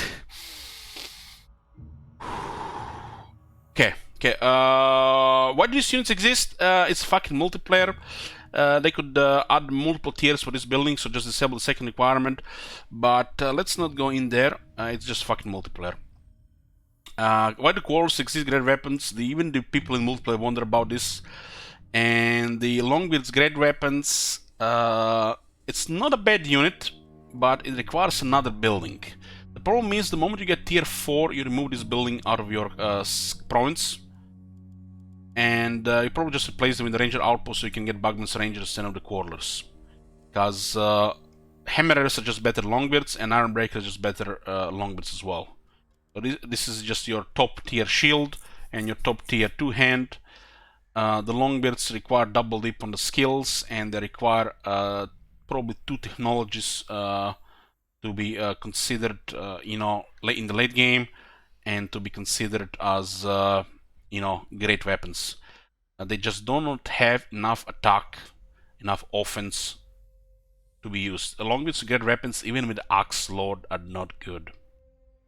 While the longbeards, the regular ones, they have muscle defense, so they're solid. You can even get away with them in much longer.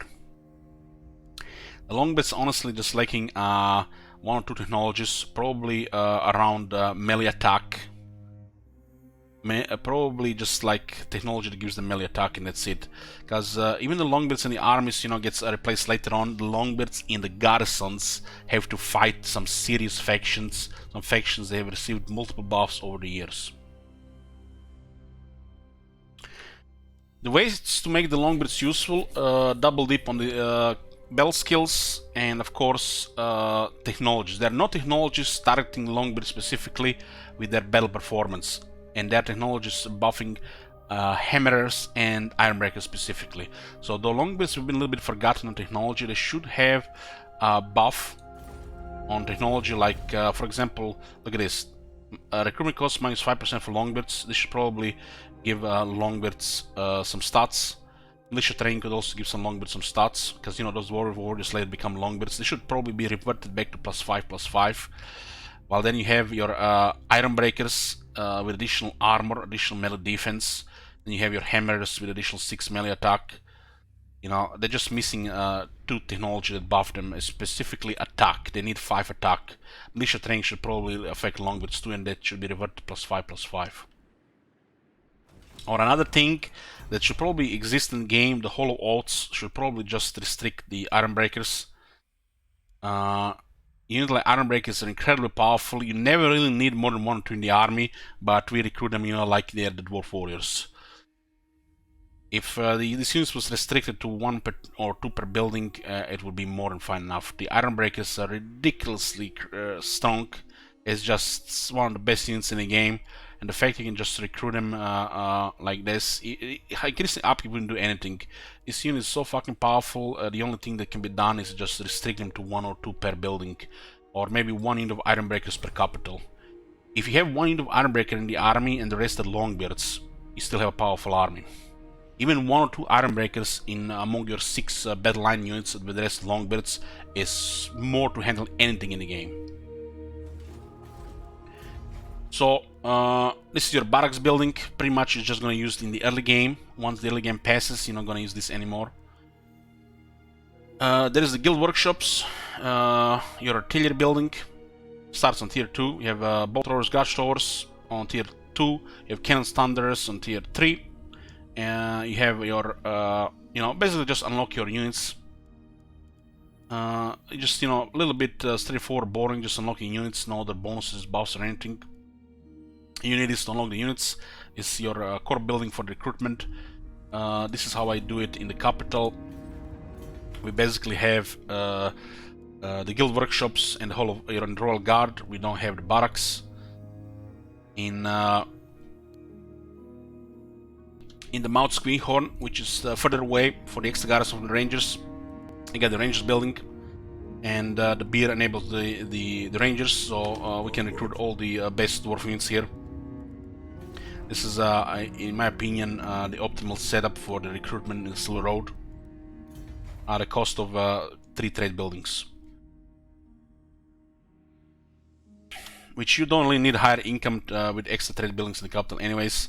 You can see our 54k income at turn 123, and we are printing armies. So basically your artillery building unlocks also thunderers, gyrocopters, iron drakes, flame cannon. Then you have your Hall of Oaths, which gives you capacity for retains, buffs low recruit rank. This building actually has a little bit more text and unlocks your most important infantry, iron breakers. This is where you get iron breakers, extra retains. In the military support, there's the Rangers Barracks. It's a tier 3 building. It looks like it does something, but this buffs is not really important.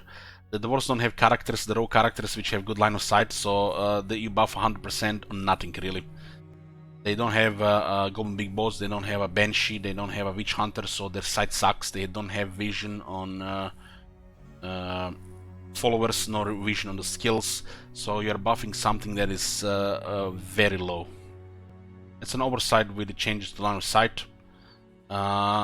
You might think it does something sometimes, but it's usually just going to be started movement from the hero and the settlements being nearby.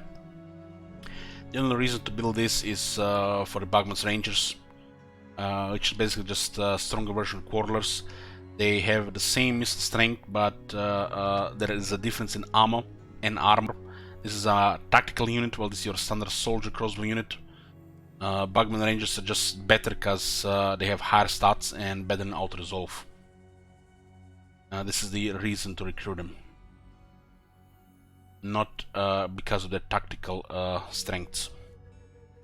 The Smithy building is another building that actually has text on it. It unlocks the Runesmiths, which is 1 per army. The Runesmiths are the heroes which unlock your Rune Bearer follower, which is additional route march plus 10% common movement range for the army. You want to have 1 or 2 on the campaign map and only 1 per army. You don't really need more. This building unlocks units and generates old gold. Pretty straightforward. You have your Slayer Cult building, which for some reason is expensive as fuck. Makes no sense to me why this building is so fucking expensive. And it's bare bones. This building probably needs a buff. I would probably give a faction-wide staking bonuses on this building, Slayer Cult. I would give the physical resistance and maybe weapon strength for all the Slayers, plus 1% on Slayer Shrine and plus 2% on Monument of Grimnir. So stackable. So you build 10 of these, you get plus 20% for all Slayers. So it gives you a little bit more Slayer flavor. Slayers are actually tougher and do more damage. It should be a fun building for sure on a building like this, and the price has to go down. It's fucking expensive. Your engineering building unlocks recruitment of master engineer, buffs your research, and unlocks you know, your some of your best units. The Oran guns, flame cannon. You need 1 engineer per army. You don't want any engineers on the campaign map. You put the engineering guild hall only in the capital, and when a city gets tier 5, you don't build this on tier 4. This is a patrol building. For some reason take 8 turns to build, for fuck's sake. This shit should be 4 turns. I'm still like scratching my head, why does this take 8 turns to build? It's just a building for the AI to fuck up with the Skaven player. You have your growth building, which in the capital have 4 tiers. I think the infrastructure building should have always 5 tiers, but you know, it's me. You just get growth, replenishment. Very important to have some of this in your provinces. This is your growth on the left. It's 86 here because the city, you know, is tier 5. But if the city is not tier 5, it should always be over 100. The main ways is the empower the guilds. You have your income building with 4 tiers. Pretty damn good industry building. Dwarfs have some of the best in the game, and they have technologies and other things to buff them. So Dwarfs have really crazy income on their regions. Some of the best in the game. As you can see, we have 54k income. We have 54 settlements, and we have 8 armies. We also have 38k trade. This game is a little bit out of control. We are allying everybody and their mothers, and we are killing everybody and their mothers who, you know, we don't like. And we have also here the public order building, which is also a building that produces resources. Dwarf beer. So a pretty damn good public order building. Pretty straightforward, just two lines of text. Even if you don't need public order later, in some places it still produce beer, but there's only so much beer you can sell to people. And there's the last building for trade, just buffs the income in the province, it produces old gold for the forge, and buffs the trade production of resource and in the trade tariffs. So the trade buildings, what makes the trade go out of control. You produce extra resources, and you buff the tariff income. So the dwarves can have a really massive trade. Probably only matched by the high elves. With the buildings, you know, it's pretty straightforward. They could always add some fun stuff that's stackable, but you know, I don't really see need to add anything really. Extra garrison options would always be nice. This is an extra garrison option for the dwarves. Only 1 unit of the great weapon slayers, I mean rangers. The garrison building, the slayer building should probably add the slayers to the garrison as well. I think I only want to see the slayer building changed, where it buffs the slayers faction wide and adds the garrison of slayers. It's like there's like man wish for the change in the building. Dwarves have some crazy landmarks across the map, some of the best landmarks in the game, so this is one of the reasons they get out of control as the AI and the player. The resources are really high value, and you can see diplomacy is easy.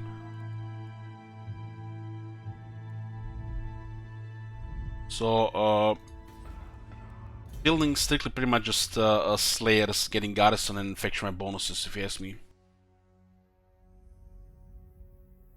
Maybe this gets changed when they add the slayer hero one day. Forgot that. Hopefully they don't forget about the garrison and the faction bonus on this building. This building should give plus 2% physical resistance, plus 2% weapon strength for all the slayers faction wide, stackable. And it should provide the garrison of probably like 2 giant slayers and 2 regular slayers. And it's extremely expensive for some reason. It should be cheaper. There is no reason for this building to be so expensive. Can we actually find a region somewhere to actually show you this price? Well, I can't right now, but if I remove it here, let me show you. If I remove it here, 5400, it's 60% of value back.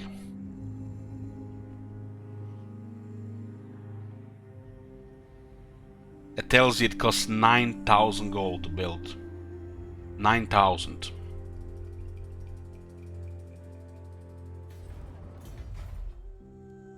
We have some reductions from technology. It's just so expensive.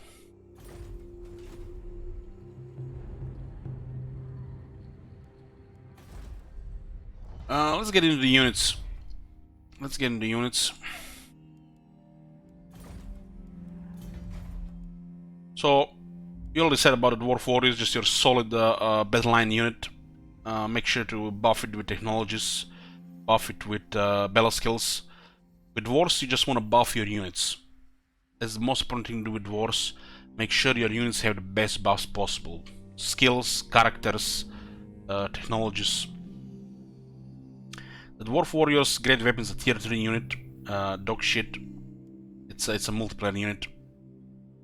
It should probably not require this thing to build, or armor building should have a lower tier. There is no reason for the smith to not have 5 tiers. Same for the minus blasting charges. This in the current set of the game, this is multiplayer units. Multiplayer units. So you basically just on tier 1 you're gonna be recruiting dwarf warriors, nothing else, just dwarf warriors. On tier 2 you have quarrelers, which is your staple unit in the early game. You usually have like 8 to 10 dwarf warriors in the beginning. About 6 quarrelers. You can go with 8, 4 to 8.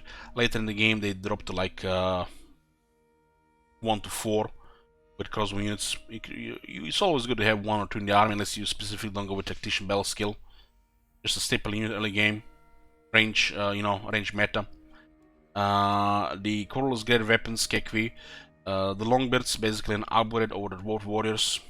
You wanna upgrade this immediately. It's just better than the dwarf warriors. They're not even that much more costly, and you get a much higher quality unit. The longbeards great weapons. They're missing attack. There should be a technology to get them attack.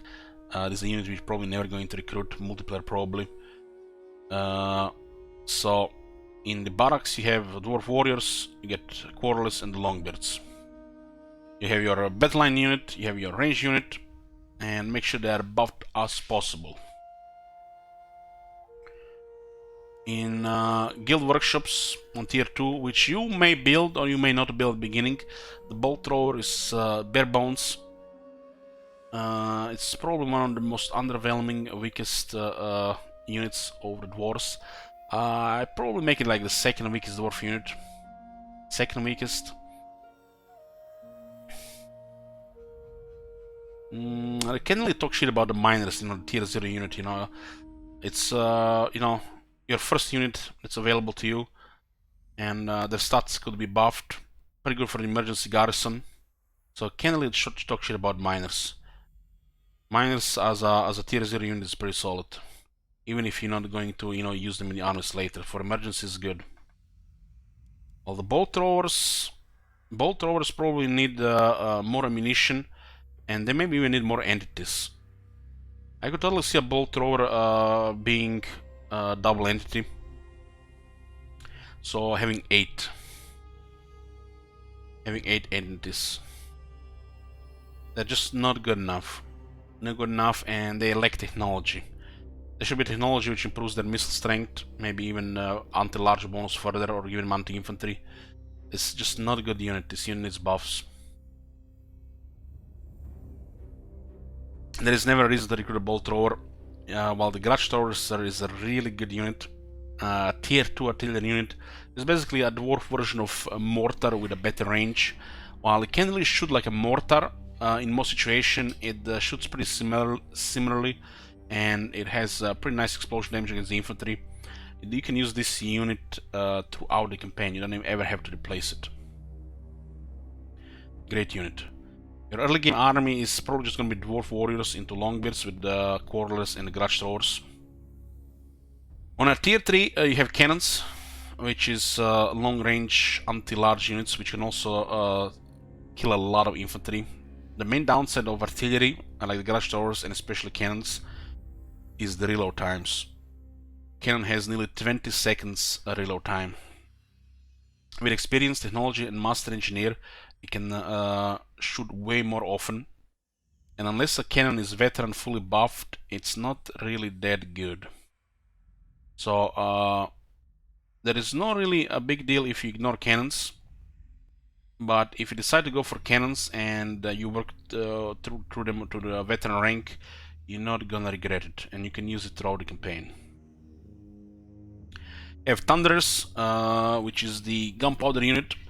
Very accurate and extremely high damage. Some of the most devastating range damage at close range. Its primary role is anti-large, but it can be used as all-purpose killer, damage dealer of the army. You're just gonna have to play with formations to use it, not as straightforward as the quarreler. Any ranged units over time, even as they get experience, they get such strong buffs, technology skills, master engineer is number 2, that you can make, even full range armies that just use, firepower. On tier 4, got the Oran guns. which is basically cannons with shorter range but over twice the firepower, which is one of the strongest units over Dwarfs. The amount of firepower they have, they just delete everything. And as they're buffed with experience, skills, technologies, and master engineer, it gets really crazy.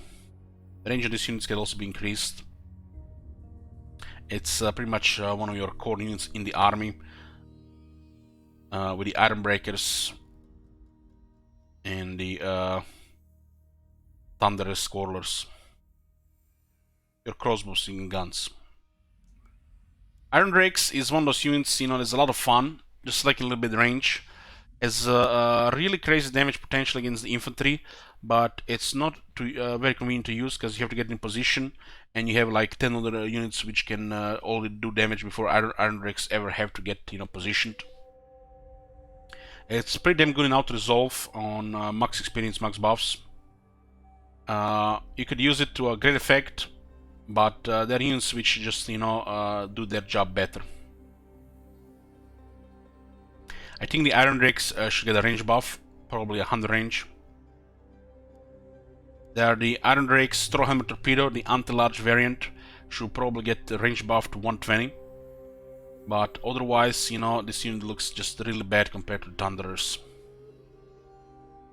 Not only the Thunderers are easier to position, easier to target, they don't have to move as much, but are way higher damage against large units. So Trollhammer Torpedo need definitely a range buff. Fully buffed one can do pretty damn good damage, but Thunder is easier to use and better all purpose. Not a bad unit, but not a very good unit. For a tier 5 unit, it's definitely lacking.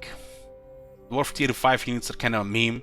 The Trollhammer Torpedo, the Jar Bomber.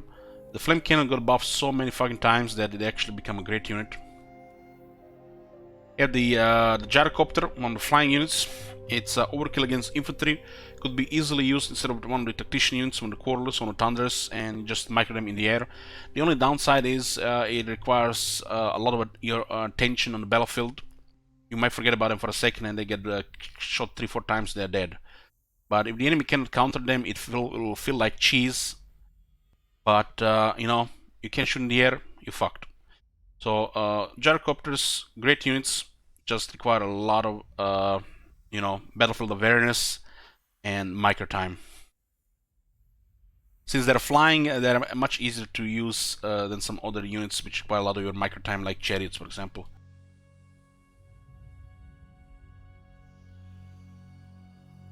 The Gyrocopter Brimstone Gun, I think it's one of the staple units for the Dwarf army. It's basically a Gyrocopter with a anti-large weapon, which can snipe any large units, characters. Fully buffed, gets excellent performance. One or two of these units is, if you ask me, a must for the army, unless you're going with a different flavor. But like all the other Gyrocopter, will require your micro time. You might as well put another unit of artillery and shoot that as well. Very nice to counter stuff like Hell Cannons. You have tier 5 unit here, Flame Cannon. Honestly, the Organ Gun should be tier 5, and Brimstone Gun should be tier 5, and Iron Breaker should be tier 5, but yeah. The Hollow Oaths should probably require the Rune Forge, so you can use Longbreeds a bit longer. And what I know. The Flame Cannon basically is an upgrade over the Garage Thrower. You never have to replace Garage Throwers. The only reason to replace the Flame Cannons is because the Flame Cannons should spit balls of fire, which are really fun. Damage is out of control, and the range can be buffed via technology, via engineer, and performance can be also upgraded by various things. This is some of the scariest damage output units in the game on the range against the infantry.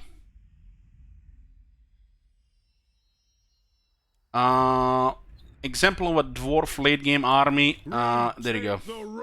This is probably one of the most balanced ones you can get. Instead of 2 cannons, you can have 2 flame cannons. This is a very versatile late game Dwarf army, all purpose. About 2 or 3 units in this army can vary. In this case, Stuff like this can vary. It's 4 units, even up to 5 units.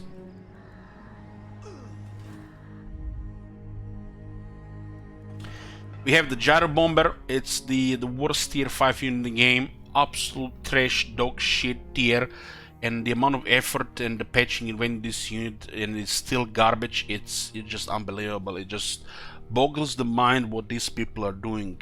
You know, when I see all the fucking changes for the Gyro Bombers, I'm like Elich, you're a fucking no-lifer. You're a no-lifer that succeeded in life. You're getting paid to play fucking video games, rent every day. But these fucking guys, these fucking people actually have jobs. They're professionals. They went to college and shit.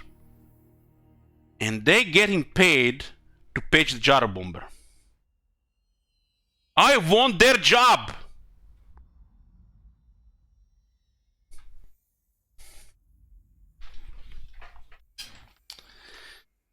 Is it so fucking difficult? Is it so goddamn... You know, we joke about these things, you know, it's not rocket science, you know. It's like... Was it so fucking difficult to make Gyro Bomber have 4 entities? There's one thing that is wrong with Gyro Bomber. The first thing, it's not good enough as a single entity. What can be done about that? It should have 4 entities, same as the Gyrocopter, and then all of a sudden it's a good tier 5 unit. Its weapon shooting at the edges of the units will not matter. Its weapon sacking against most targets, it will not matter because there are 4 of them.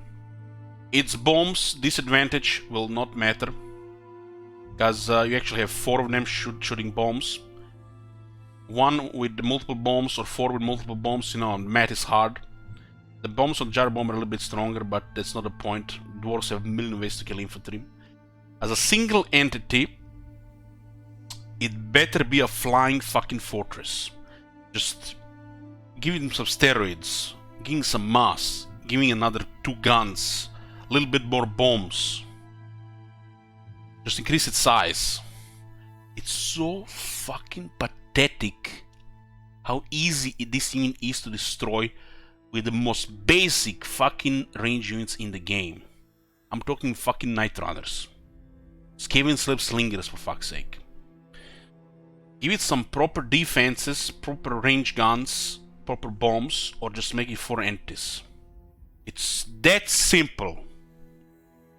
I may have to move on here because if I have to keep talking another second about Gyro Bomber, I'm probably gonna go offline. We have Hall of Oaths here.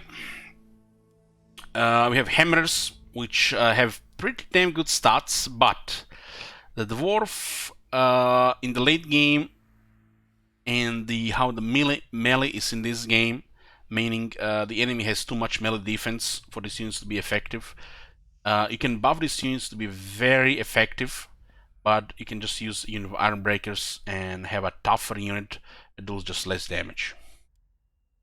So have a unit that doesn't really fit the Dwarf playstyle right now. With the changes to some melee, with the changes to the AI bonus experience, the Hammers could be made great for the first time. Otherwise, it's just gonna be a garrison unit to defend against massive enemy armies, which, you know, once they, you know, I'm sure when they patch Chaos, they're gonna attack you instead of getting killed in Kislev area. Iron Breakers, alongside the Organ Gun, probably the strongest Dwarf unit. It's the craziest defensive infantry in the whole game. In this game exist units like the Chosen, there exist units like the Phoenix Guard, like the Temple Guards, and, you know, some others. But the fucking Iron Breakers, with their armor, with their defense, with their ranged weapon, with them being dwarves, and all the stuff that comes, you know, being a dwarf. It's like the only weakness this unit has is being infantry. It's the only weakness in the game, and this comes, you know, what are the weaknesses of infantry? explosive damage and some large units. But the Iron Breakers have like a million mass, million defense, and have a ranged weapon. This is like, it's like there's not a unit in the game that exists that is like Iron Breakers in the whole game that is infantry. And it's just built in such a way that is like, you're not gonna kill this shit unless you have a hard counter. It's fucking impossible. And it's so fucking strong that it probably should be limited per province probably.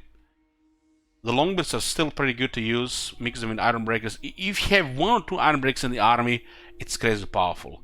If you have 5-6 units of Iron Breakers, it's like, how are you gonna lose? Fully buff Iron Breakers with their battle skills to improve even their offense to the high levels, which makes the hammers, question their existence, and the addition of physical resistance on that as well. On top of 25 magic resistance, they can go to 40% with the Rune Lord, to 50% with the Camel Trade, to a fucking 60% with the Black Pyramid of Gash. And then makes you question, why do Hell Cannons have magic attacks, and Scam Artillery, is just wondering why these units are not dying. So, in the hands of the player, the Iron Breakers are beyond insane. And the enemy can counter it sometimes, especially with their rank 0 without anything. But this unit is so fucking powerful, it should probably be limited per building or per province. It should maybe get just 1 per province. Even having just 1 Iron Breaker in the army is great. Having a whole battle line of the Iron Breakers is ridiculous.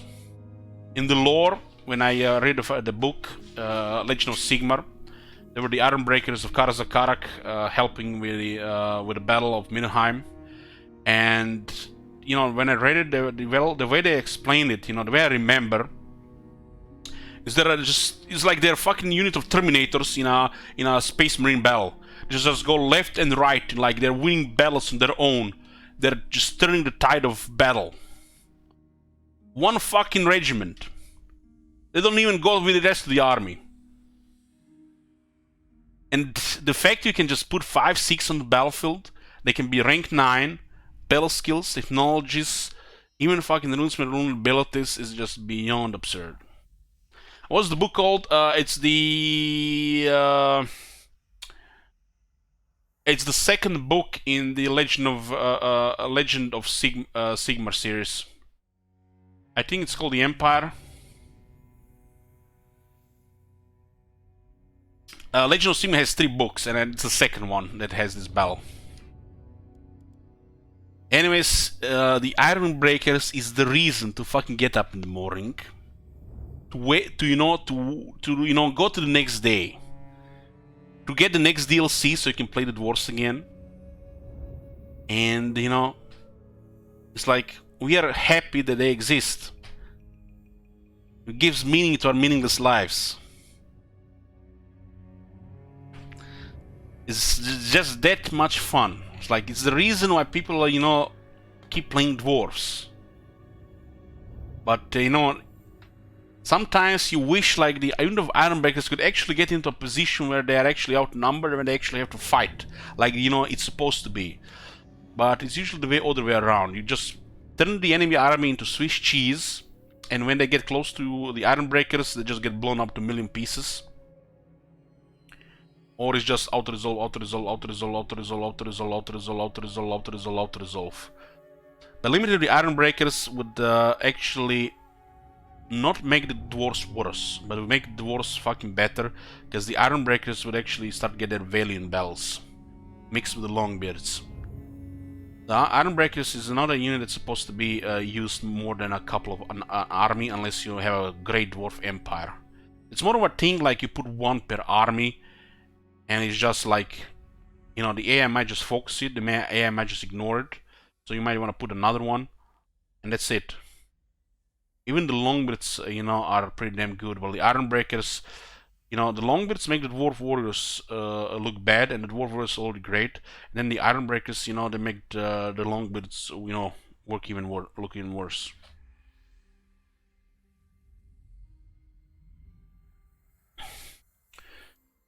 We have the Ranger Barracks, which unlocks the Ranger units. They're basically a tactical Dwarf unit. Tactical units mean they either have Vanguard, they have a Stalk, or they can shoot while moving, or, you know, all that combined. So the Bugman's Rangers, you know, there's the best unit. Like, hey, Mr. Streamer, you know, why do Rangers exist? Oh, good question, Mr. Viewer. The Rangers fucking exists. They are created specifically for, you know, Twitch streamers. So they have viewers come in their chat, ask them, why Rangers over the Quarrelers? Why Quarrelers over the Rangers? The fucking devs are devious sons of bitches. They create this unit to torment streamers.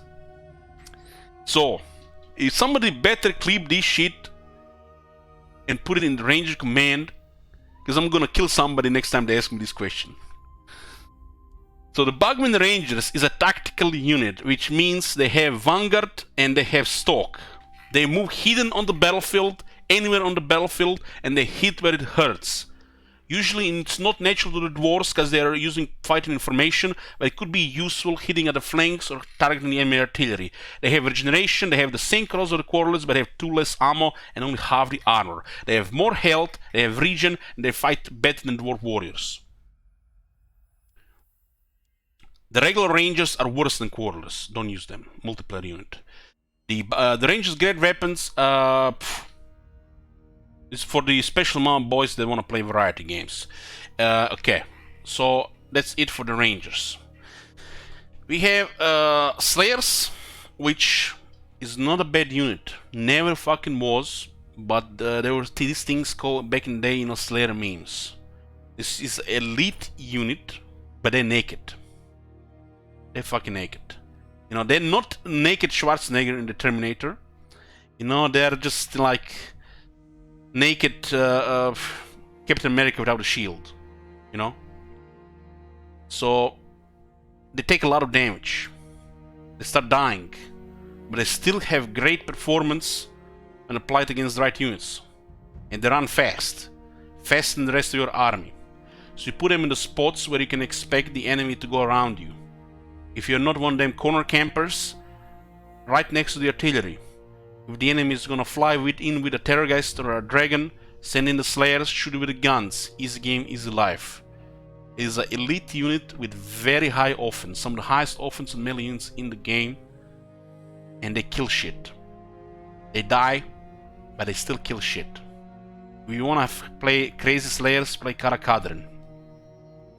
Slayers is a really good AI unit, and for the player it doesn't serve much purpose unless you have nothing else to recruit. This brings us to the Giant Slayers, which are basically just better Slayers. They don't have two weapons, instead they have one big weapon, higher anti-large, and better overall stats. Giant Slayers are just basically an upgrade of the Slayers. The attack intervals could be different, I'm not sure. I don't look under the hood as Kagatama. And these things can get out of control. They can reach some extremely high offense and even defense with experience, battle skills, get some physical resistance too. There's the only one downside to the Slayers. They do not support cheese playstyle. They do not really do well in auto-resolve as they are not fully buffed out. And the upside is they're excellent versatile playstyle unit. To the point where 1 or 2 Slayers in the army is a great thing to have just for a versatile army. With a main example of having the Grudge Terror army. There's a rank 6 Slayers here. These are the stats. And on rank 7, they will get additional 15 physical resistance, additional 12 weapon strength, additional 5 melee attack, then additional attack defense per the remaining 3 ranks, then additional 5 attack, 5 defense from this technology, then additional 5 weapon strength, 20% charge from this technology, and then additional 10% weapon strength from this technology. That's so much fucking shit. They even get 5 more armor. And if you play with the Slayer King, oh boy, oh boy. You have never seen the melee perversions, you've even seen the fully buff Slayers with the Ungrim Iron Fist in the army. They make sword masters look bad.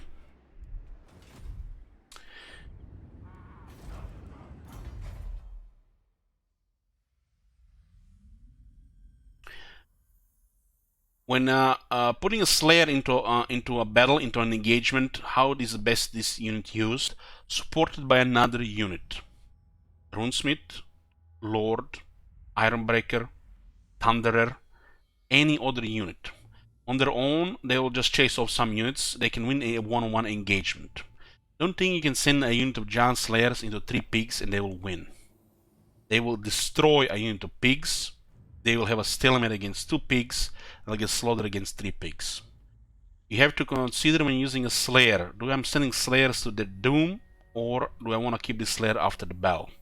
It's easy to get 100 kills on the slayers, while more than half a unit of slayers is still alive. Most melee units are designed that over half of them just has to die every battle. That's just how the melee is, especially in the considered game. Slayer, you know, is not designed for all of them to die. That's not how it works. If it worked like that, they would have went with a giant slayer unit.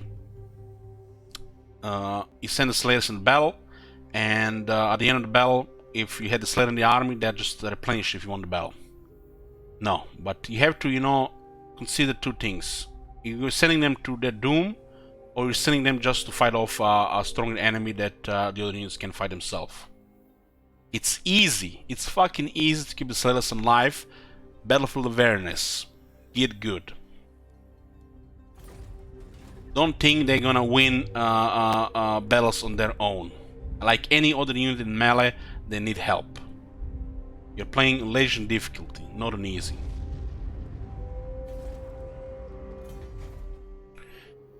This is it for the dwarf units. Like I said, would like to see the Slayer hero, the Slayer Lord. We could definitely get more dwarf units. This could expand into tier 5. This could be expanded to tier 5. You know, dwarfs in a very good state, but you know, like every faction, you know, over time some polish is required, or some injection of freshness into the game. This can be done with various ways, but like I said, dwarves are pretty straightforward to play. They're made, you know, as a very noob-friendly faction in an extremely hostile environment. So if you're new player to the game and you want to play dwarves, make sure to play on the easiest difficulty. And don't feel shame. I've seen some stuff recently, some people playing this game, and even, you know, they think, you know, normal is normal, and you know, I can win every battle and auto resolve. But then when they get into the battle, it's like, I don't know how to play this game. And then they noob trapped by auto resolve instead of learning how to play the game by doing battles. Don't be like that. And remember, corner camping, no. Wanna play dwarves for real? No corner camping. You can deploy in the corner of the map, but no corner camping. Corner camping from one edge to another, that's probably the worst way to play dwarves. Why even bother? We have technologies. It's a massive technology tree, and we're not gonna go all over all of it. There is some polish required.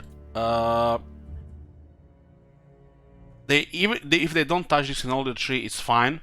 But there is ways to improve this technology tree. I really think militia training nerf has to be reverted. 5 attack, 5 defense for dwarf warriors and miners, important for the garrisons. This should probably also apply to the longbeards. This technology should do something more for the longbeards. The interlocking shield nerf could be reverted by adding 5 defense as well. There should be a technology here for the bolt throwers, improving their ammunition and missile strength.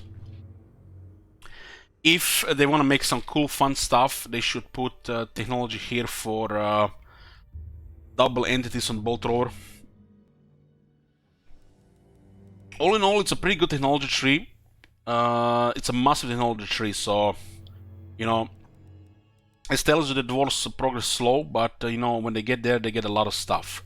Right now in the game, there is archivist and student followers. Student and archivist. They're unlocked by not researching anything. And before you learn this, you're like, oh my god, it's so hard to get technologies. But when you learn how it works, so if you don't have any technologies, this usually you get them, you know, when you're finishing research and your characters are getting ranks. If you have 20 characters, you're gonna be getting them all the time, even without trying to min-max it. But at the start of the turn, you can just do this, unselect technology, move your immense amount of characters, and then you get like 10 archivists and students every turn, depending how many characters you have, and you just trivialize the research rate. So I would like to see a change to the technologies and a little bit more randomness with archivists and students. Archivists and students should probably be a low chance to acquire while ranking up with either Lord or Hero. Maybe like 2 to 4% chance to acquire. Because shit that exists like this, just think about it. That things exist in this game, if you don't know them, you're falling behind. But once you learn how they work, it actually, people consider this cheese. The actual strategy by these idiots in 2020, these days, anything that's good and effective has become cheese. We are falling to the point where it's like you have to play it bad, otherwise people are gonna, you know, calling you on your place. Falling in that part of the, you know, stage of the gaming. As the human race, we have got to the point in video game industry where everything is a fucking about meta, guides, watching YouTubers, streamers. I fucking hate guides. I fucking detest them, which is kind of like strange for being a streamer and you guys watch me here to, you know, learn the game sometimes and not just rant. I fucking hate guides. They just spoil the game for me. They ruin the experience, especially in the single player games. But you know, it's become part of the game. Guides, meta, walkthroughs and shit like that. And just imagine how bad it is to design something like, you don't know how this works, you're gonna suck. You learn how this works, it's cheese. It's like, it's, I don't know, I don't really want to go deeper into this shit. It's like, it has to change. It has to change. Okay, you heard him, guys. Time to unsub. Bye. Bye. Okay. So, regarding technologies, I would like to see more buffs for the longbirds on technology, and I would like to see a technology for the bolt throwers. It is a great technology tree, and the research rate is abusable, and it's just because you know how it works. You don't lack critical knowledge. That's how it is with the strategy games. People want to get into strategy games. They want to, you know, get better. Most strategy games, they suck if you're not good enough. Especially multiplayer. It's frustrating. People don't want to play it. They don't want to watch it, like StarCraft being the main example. Here in a single player, here, it could still take easily hundreds of fucking hours to learn anything. Especially when the game doesn't offer you this information. There are no tooltips to, you know, explain you how, you know, things works, and you have to, you know, learn your way. That's why, you know, streamers, YouTubers, guys, walkthroughs gets into the equation. And some people, mostly most people, are really bad at paying attention. They don't want to read shit. They don't want to read shit, and makes people that are in strategy games business jobs difficult. Every year there's less and less people playing strategy games. The teens don't go into strategy games anymore. They go into different shit. Maybe by the time they're in their mid-20s, early 30s, you know, once they, you know, want to play proper games like strategy games instead of the shit they were playing before, if they don't have a rotten brain at that point, they might try strategy games. But strategy games, you know, in a tough spot, and, you know, there's reasons for that. Reasons for that is things are becoming difficult, you know, to get into them, and it's not always fun, you know, trying to learn a game on yourself by yourself, and you know, people just don't want to pay attention, and it just makes it look bad for the devs that, you know, they have to streamline everything and then just, you know, make the game worse just because, you know, those people, you know, don't care to learn a game, you know, like they're in the school on, you know, paying attention for 45 minutes in a class. It's difficult that this combination, this mix of things, how to make you know, people getting strategy games easier. It's never gonna be easy, you know, learning something new. As you get older, it's gonna just get harder. Especially, you know, the things you might not just care about. You know, people buy a game and they're gonna, you know, I'm playing a game. I know it's like one of my guys in the guild back in the World of Warcraft. You know, they added steady shot to the Burning Crusade for the hunters, and you know, those fucking hunter slakers that just, you know, auto shot and AFK in sieges in the fights. And now, you know, they added steady shot. You know, rotations and shit. I'm not here to learn how to play the game. I'm here. I'm here, you know, to just have fun. It's like they buy a video game. It's like, here you go, devs. Throws money in their face. I'm gonna play this game. I might not install it this year. Next year I might not install it ever again. You know, the new Steam business. And they start playing, you know, the game one day when they install it, if they ever install it. And look at this game, man. It's like, it's everything. It's like, I have a job, I have a wife, kids. I don't have time for this shit. I just want to play the game. I don't want to put effort. I want to play the game. It's like all this shit. Oh, look, they released a new game. Let's go buy that. Let's try that instead. So because of this shit, everything is just getting worse, you know. And the strategy games are, I feel like, gonna be in a worse spot every year. Have Creator Assembly is doing a great job, you know, keeping this alive. But I feel like, you know, they're even in the middle between this, you know. They're trying to get into other games. They're just... Teens are not playing their games. Teens are not playing their games. And the games, you know, like I see people on the internet, you know, watching other people play the game, discussion boards, you know, they call this shit complicated. They call this shit complicated. Anyways, enough about this. We'll say a few things about... we were supposed to do a thing about talking about climate, untainted, the corruptions and rebellions. Well, without going into another 1 hour about it, let's just say this thing. The climate system is good in the game, but not when it's arbitrary, when there is no workarounds and no really any logic about it. Like, there's factions which have climate system built around their conditions. We live in a temperate climate and frozen is suitable for us, because we have to go there for our objective. But the other temperate climate, apparently there are 2 temperate climates in the world, it's not good for us, because our objective is not there. And then you have another faction who has objective to go with that against that faction, but the climate is red. Huh? You can't have it both ways. So less arbitrary decision and more makes sense and workarounds regarding the climate system. Especially for a faction that makes this sense with. Like, primary example, greenskins with a temperate climate. Greenskins been trying their whole fucking existence to destroy the Empire. The Empire was created because of fucking greenskins. And they have an unsuitable climate in the Empire. So just this is like the primary reasons. Okay, this is all I'm gonna say about the climate before going into too much ranting about it. The corruption system is bare bones total war feature, which basically influence system that affects public order and other variances in the game.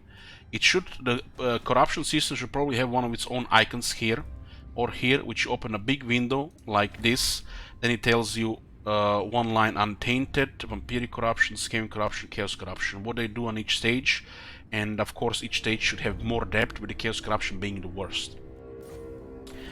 The rebellions are tied to it depending on the public order and the corruption. The rebellions should be more unpredictable and limited at the same time. The rebellions at this stage of the game, they make make the new players think it's gonna be a horrible thing, horrible experience, because it's gonna be a mentality thing more than anything.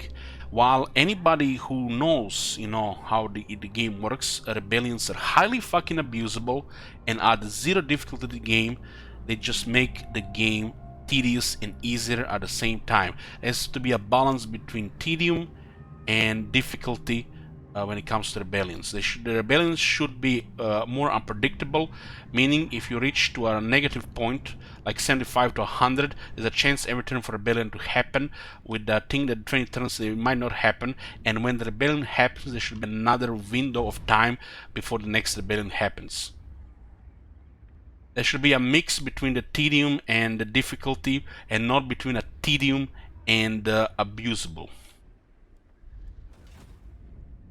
Right now, the rebellions are really bad for the new players and abusable for anybody with any fucking experience in this game. The whole corruption system should be improved, and man, just talking about it, they have to make a whole patch for the changes to the corruption system, or create it in Warhammer 3. So you have Untainted, like for the Empire on the Dwarfs. And you have Max Untainted. There should be positive things like the High Elves. People are happy, people are gonna prosper. People are unhappy, well, you're gonna recruit military. You're gonna think you have money in the treasury. There should be a series of bad shit happening if a public order is low, not just abusable rebellion farming. You have playing with the vampire counts and the corruption is high. Well, sure, it's a good thing. Anybody entering this area is gonna be scared shitless. People are gonna think twice before entering this area because they're gonna take corruption. Your unit's gonna perform better. Heck, might even be more presence of your units. Not just the bare bones features is like an afterthought of a Total War influence system. Like just take the influence system between the from Rome 2, Hellenic, Latinum, or Punic. It's just basically influence system expanded. It's a Total War thing with absolutely zero Warhammer in it, and it's highly abusable, and it's just bad for the game. It's adds to the tedium of the campaign as well. Some unpredictability in it. Corruption system should be improved to the point where it's actually highly beneficial to the factions, highly detrimental to their factions. You should have incentive to clear corruption and improve public order, like the High Elves have. They should be pretty much standard for all the factions, like they take things from Warhammer 1 to Warhammer 2, like Bretonnian traits, make everybody's traits. It should be an incentive to improve public order, makes your people happy. Not just, not having rebellions, not having, some line of sight. Rebellions are another bad thing. Proper garrison handles rebellions, no problem. There's only a few cases when a rebellion can be a bad thing, but it's all in your head. Playing Tomb Kings, you're gonna focus on minor settlement here, or just take your points, or you're just gonna go to the rebellion here and delay this by one turn before they grow.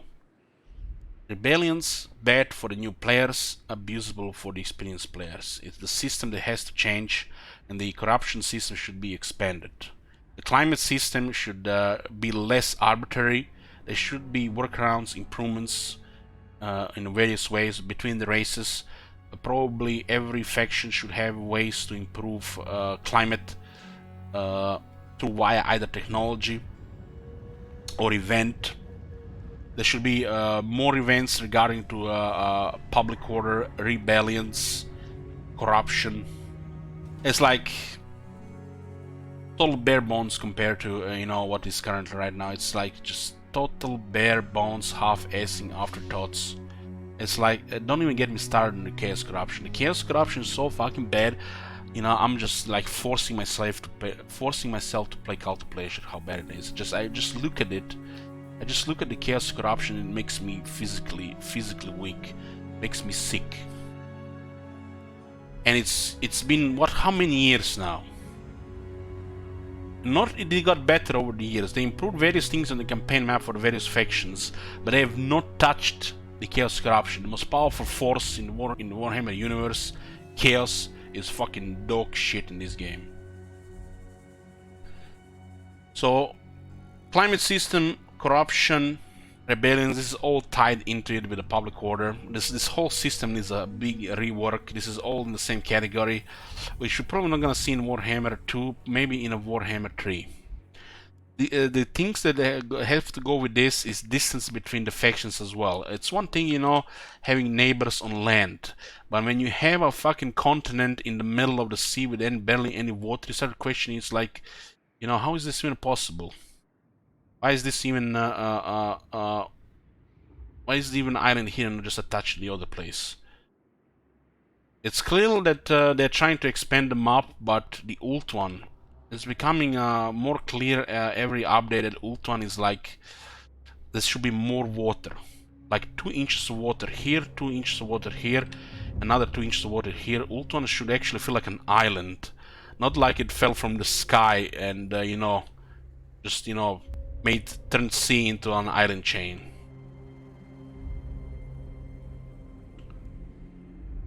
You don't play Cult of Pleasure for Chaos Corruption, you play them for Morati's Fate.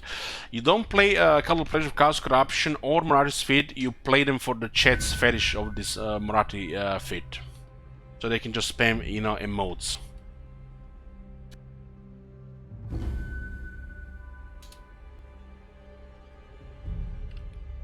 I don't think we've forgotten anything here, guys. You think, if you've forgotten anything, just say we're done with this Jibber Jabber.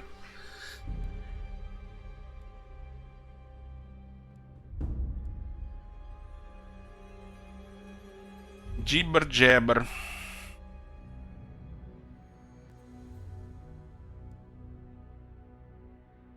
We'll try to have one Jibber Jabber every month. Talk about various things, but mostly like you know, going in circles and ranting about some stuff.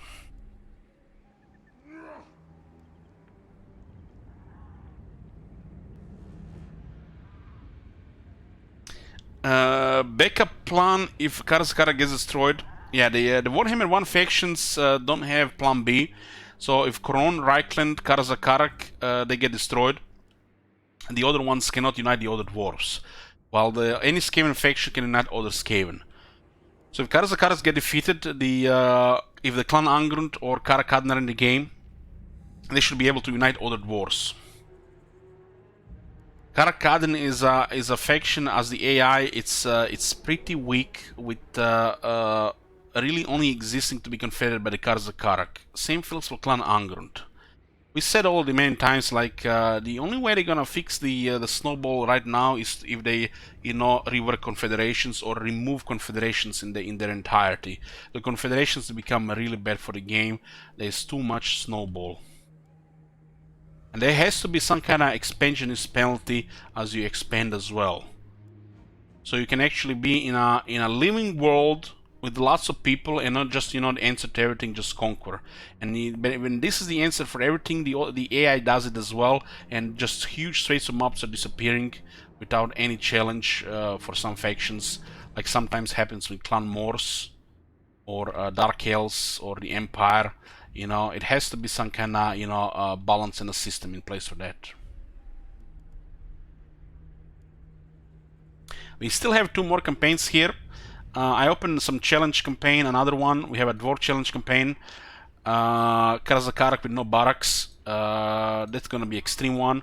We have a Skaven challenge campaign with no range units.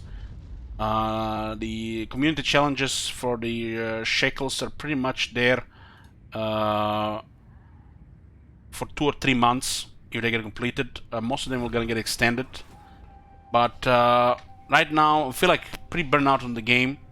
And the reason is not just because we play this game shitload for thousands of hours, you know, 5.3 thousand hours.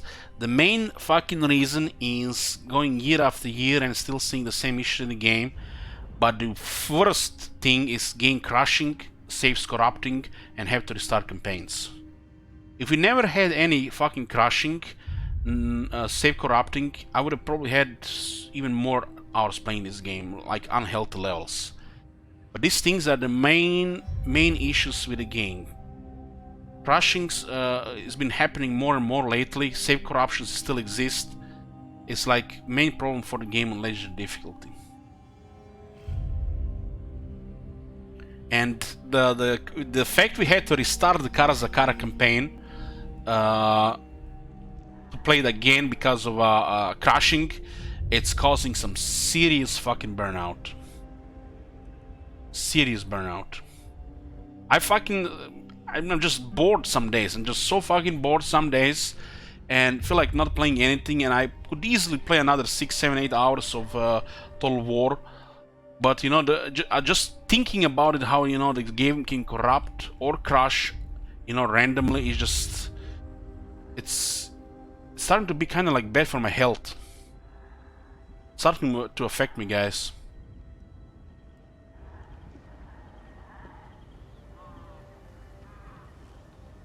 Goddamn crashes and save corruptions is the worst thing.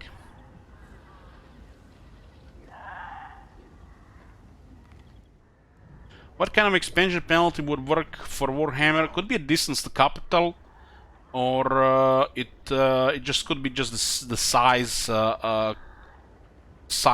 increasing the cost of everything. So like for every settlement you get, everything costs more. Construction and the units. Not upkeep. I'm not talking about upkeep. I'm talking about recruitment costs and building costs.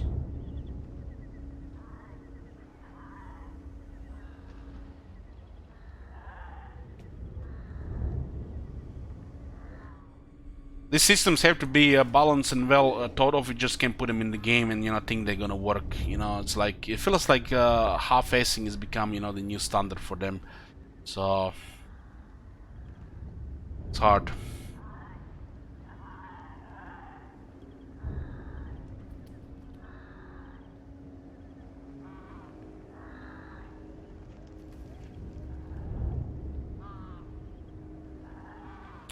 Warfine says distance to capital just makes your heroes more powerful, getting adventure trade and perfect vigor ... Should not be using stuff like 3 dots at the end of the sentence if you have no idea what you're talking about. The heroes can get perfect vigor. Anyways, we'll just close it there, and I'll be back later today, and we'll be playing something.